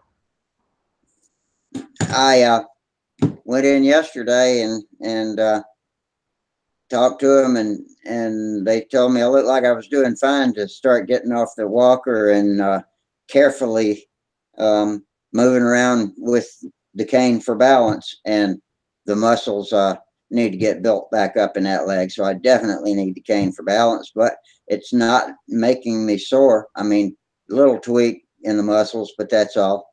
And fantastic. Awesome. Yeah. I'm getting around pretty good. I got to be careful. Sure. I had half a day walking around yesterday, and somebody asked me today what my plans were for the weekend. I told them I'm gonna walk around. Yeah, absolutely. Get acclimated and walk around. Man, I'm glad it's been a long time. Here comes Mike. I'm on a 12-minute time limit, man, and then I'm getting booted off. Man, that sucks. Well, did you hear me? Did you hear me talking just a minute ago while you were gone? No, just. Oh well, this is my new walking device now. I got cleared to toss the walker yesterday. All right, that's awesome, man. Yeah, and there's no pain walking around. That leg just needs to get muscles built back up, and so no pain walking around. Just need to get my balance and duration built back up. Awesome. That's awesome, man. That's great. Happy It never went like that last year. Steve still here, or did he leave? He left. He left. Okay. He checked out. Well, Charles, I'm gonna while I'm on for my next 11 minutes here before I get booted off, I'm going to show you the buzz box, okay? Do you have a sparker and a buzz box for your deal? Nope. Okay. So this is a box my dad built in 1962 or thereabouts. Wow. And that is actually a Model T ignition coil. All right. Wow. That's from a Model T Ford. That is a wooden box that coil is built in. Wow. And like I said, so 62, 40, it's almost 60 years old. The box, this is my dad's old flight box for the Pulse Jet. But that's it. That's actual, I don't know what year Model T that came out of or what year Ford ignition coil that is, but it's actually a wooden box that coil is built in. Amazing. So it's that with a 12-volt battery wired to an old doorbell that came off our house at some point. And I got it hooked up. So if we take, I'm going to try to do this without getting my ass zapped. Yeah. Because it ain't no fun, let me tell you, man. I hope they don't stick together. That's what they want with that coil. So I'm going to hit the button here. Oh, man. Yep. Make a little Jacob's ladder out of that. So that's what your starter guy, one of them is holding the box with his finger on the button. And we got a button, not a switch, because you don't want that on all the time. Right. That way, when the guy hits the button and the engine starts, when he lets go of the button to take the lead outs off the jet, there's no chance of him getting poked. I see. If that makes right. And you just yank them off quick. Absolutely. You yank them off, but you tell your starter guy to do Go it to bot first. with one hand. The same hand that he pushes the buzzer with is the same hand he pulls the lead outs with. Because if he gets greedy and he's using this hand to push the button and he tries to use his right hand to take the lead outs off, if he's still pushing the button, he's going to get a poke. He's going to wake up. I always tell the starter guy, whatever hand you're pushing the button with, use that hand to pull these off. That way you know there's no juice going to it. Interesting. It's a 12-volt battery with a low amperage kick, but that coil creates it to be a higher amperage. Yeah, that's actually just a Walmart trail camera battery that I bought for $20. Yeah, but the coils would actually giving it that extra kick. Right. So now I'm gonna rig up a spark plug here. Hold on. Just give me a sec. Pretty cool. Yeah. Yeah, I was asking earlier if that was just a lawnmower spark plug, but that doesn't look like one. No, they're Champion VR1s, and they were only made during the 50s and 60s, and it's a Champion VR1. Where are we at here? I can't see what I'm doing. Champion VR1, and they used them in small gas engines and ignition engines. But that's what the plug is. Like it's in the Zorro. It's a quarter 28 thread is what's on here. Okay? That's the size of the thread right there. That's quarter 28 thread. Wow. All right. So if we got our plug on, we should have a spark just on the plug now. Wow. That is so cool. Okay. And of course, that is mounted right there in your plug. Right. You got one in the tube. You're just getting a spark right inside the tube. And that's only during ignition. That's it. Once the engine's running, the spark plug is no longer functioning. Right. It's done. Because this part, shit, I got to switch it around again here. This part of the tube, from here to here, the combustion chamber is so hot that when the new charge of air and gas gets in there, it just ignites. Okay. It's a continuous ignition. Interesting. So do you have to give it a couple of seconds to come up to temperature before you yank the power from the plug? No, Rusty, it's either on or off. That's it. A lot of people take a piece of copper wire, wrap it around the base over there to get the one contact, but you have it on the head of the plug, and then they wrap a piece of copper wire around, and that's where they made their second point of contact. You mean like that? Yep. Let me see it. Yeah. On the bottom? Yeah, let me click it up. I don't do one on the bottom. I got one on the top there, so it stays on. Yeah. I see people put it on the bottom, where the bottom is to that point. The one to the top, one to the top, one to the bottom, or just on the bottom, and they'll wrap a piece of copper wire or something. I understand what you're saying. We do an alligator clip on the tail. Right. And then we do one on the top of the plug there. Okay, you're doing one on the tail there, that way. Okay. Yeah. Is there any tuning to that pipe length done? Does that make any difference? It's done, man. I mean, that's what a Dynajet pulse jet has always been. There's, I'm no expert on pulse jets, but I know that the size of the combustion chamber and then the angle here and the diameter of the pipe and the length of the pipe have everything to do with how it runs. Yeah. So I don't build them. There's guys that build them and experiment with different stuff, but that's what it is right there. I mean, that's a 1960s Dynajet redhead pulse jet, man, and it's a proven formula. It works, and they run like stink, man. Very cool, man. Because I watched the videos, I hear these sounds, but I didn't know what was causing sounds. So now I do. I appreciate it. Yeah.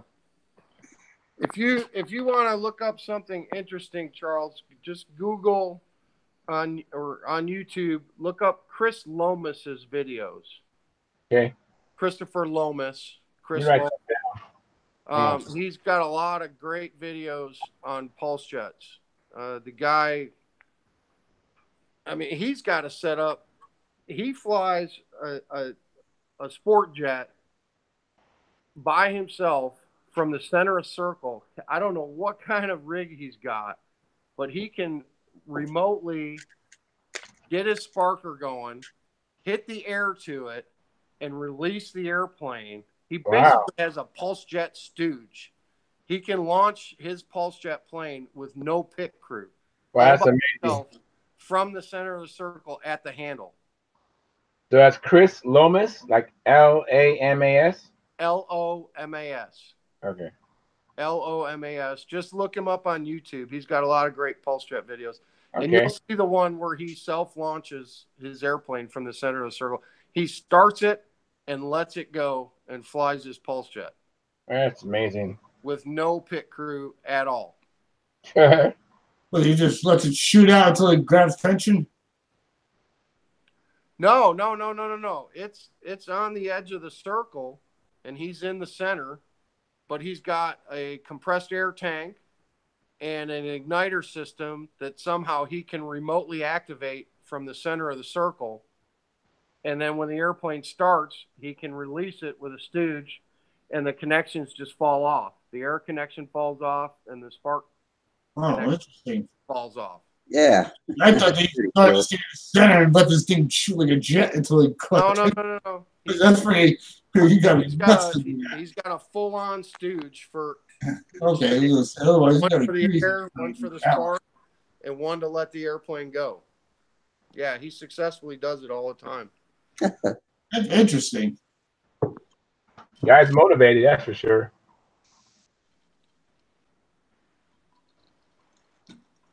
Where'd you get the one that you have, Charles?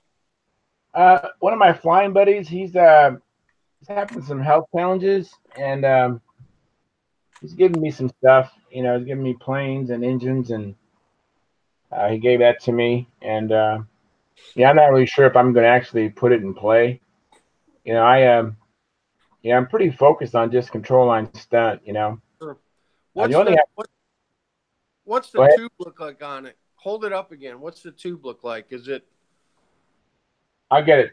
Just a second. Is it real clean? Is it dinged up? Does it have dents in it?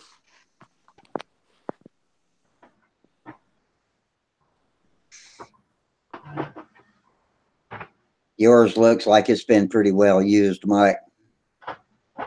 Yeah, well, you looked at one tube on the airplane, And hang on a second.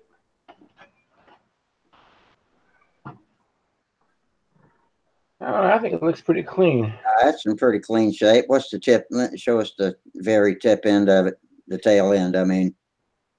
So yeah, it's been run, right? It's not Yeah. bent or anything like that. No, it's straight, man. It's straight. Yeah, it looks good. Okay, I'm on you now, Mike. Okay, so this is a pretty good tube. It's got some runs on it, and it's had a few dings in it. Not bad. The one on the Sport Jet is pretty good. This is almost a virgin. We only ran this tube about 10 times. So this one is the best of all that I have. Wow. Now, if you want to see a real shitty one, here's the Franken tube. Oh, my. That's the Franken tube.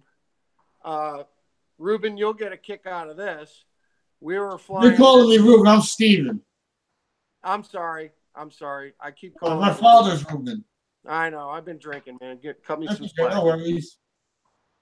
So this is one of the tubes that we used to fly down in the park at 1 o'clock in the morning with the cops. We used to do this. We used to do this in January and February in Michigan. We'd be out there in the winter, and this one split wide open on one of the flights. Right after. Wow, that was spectacular. Well, it's because we were flying in 30-degree weather, which you probably shouldn't do with these because you see how red hot they get and what changes they go through. That's all you're going to see at that time of the night is that thing cherry red hot. Right, but I don't know if you can see how bad this one looks. You can see it dinged up. It's bad. Compared to the other one. You can see it dinged up and pretty banged up. Yeah, but listen, I had a buddy that can weld stainless because these are stainless pipes.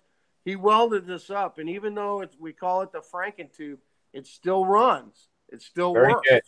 Very good. It still works. It's just a spare, it's a spare. Try it tonight at 1 o'clock. But it does work. Try it tonight at 1 o'clock. What's that? Try it tonight at 1 o'clock. I got no pit crew, man. see how today's world reacts to that. Hey, I could throw some gas in the Sport Jet, man, and fire it up, man. What about crashing a pulse jet with a heavy load of fuel? Does it sling burning fuel everywhere? I've never crashed one. I've never had one like, I've had them like spin out on takeoff, if they cut on you and they turn, they just kind of go, spin in a circle. And I have had them flip over, if they're spinning and they hit a bump, they flip over. But the engine, they're so sensitive to any head pressure change or anything like that. Any hiccups or bumps or anything, it just quits usually. They just flame out, yeah. Right. If it's on smooth ground and it's turning, it'll do donuts. It'll, it'll do 4 or 5 laps. So you're praying that it hits a bump so that it does knock off. But yeah, I could put some fuel in this and charge up the compressor and hit it, man. I know how they start up. I've seen it start. I mean, you said you take them to the Nats. I'll be sleeping on the couch tonight if I did. You say you take them to the Nats, right? Oh, we lose them again. It's 11 minutes is up. Yeah. 11 minutes at a time. Oh no, he's still moving. Am I cutting out? Am I still here? Yeah. You're on a new clock again. Okay. So you said you go to the Nats with them. You fly with Joey Matheson out there with him. I have, but only 2 years ago. I don't fly. That's all I know about speed. What's that? I don't fly jet speed though. Oh, that's how I got into. That's the only way I really got into knowing these. I just fly them for fun. I'm only flying them for fun, Steve. That's it. Yeah, he gets into it to fly for the Nats, and he'll fly all those other fun airplanes. When the Nats come up, he even says to everybody, I got to go home and I got to get my stuff ready for the Nats. Yeah. And he tunes out all his equipment and gets it all ready. Well, he tried to help me at the Nats because Howard. Do you know Howard During? Yeah, I No, see him at the Wooden Arrows. He's a local guy here. Oh, he froze. yeah, and I met Howard several Hey. times at the Wooden Arrows. yeah.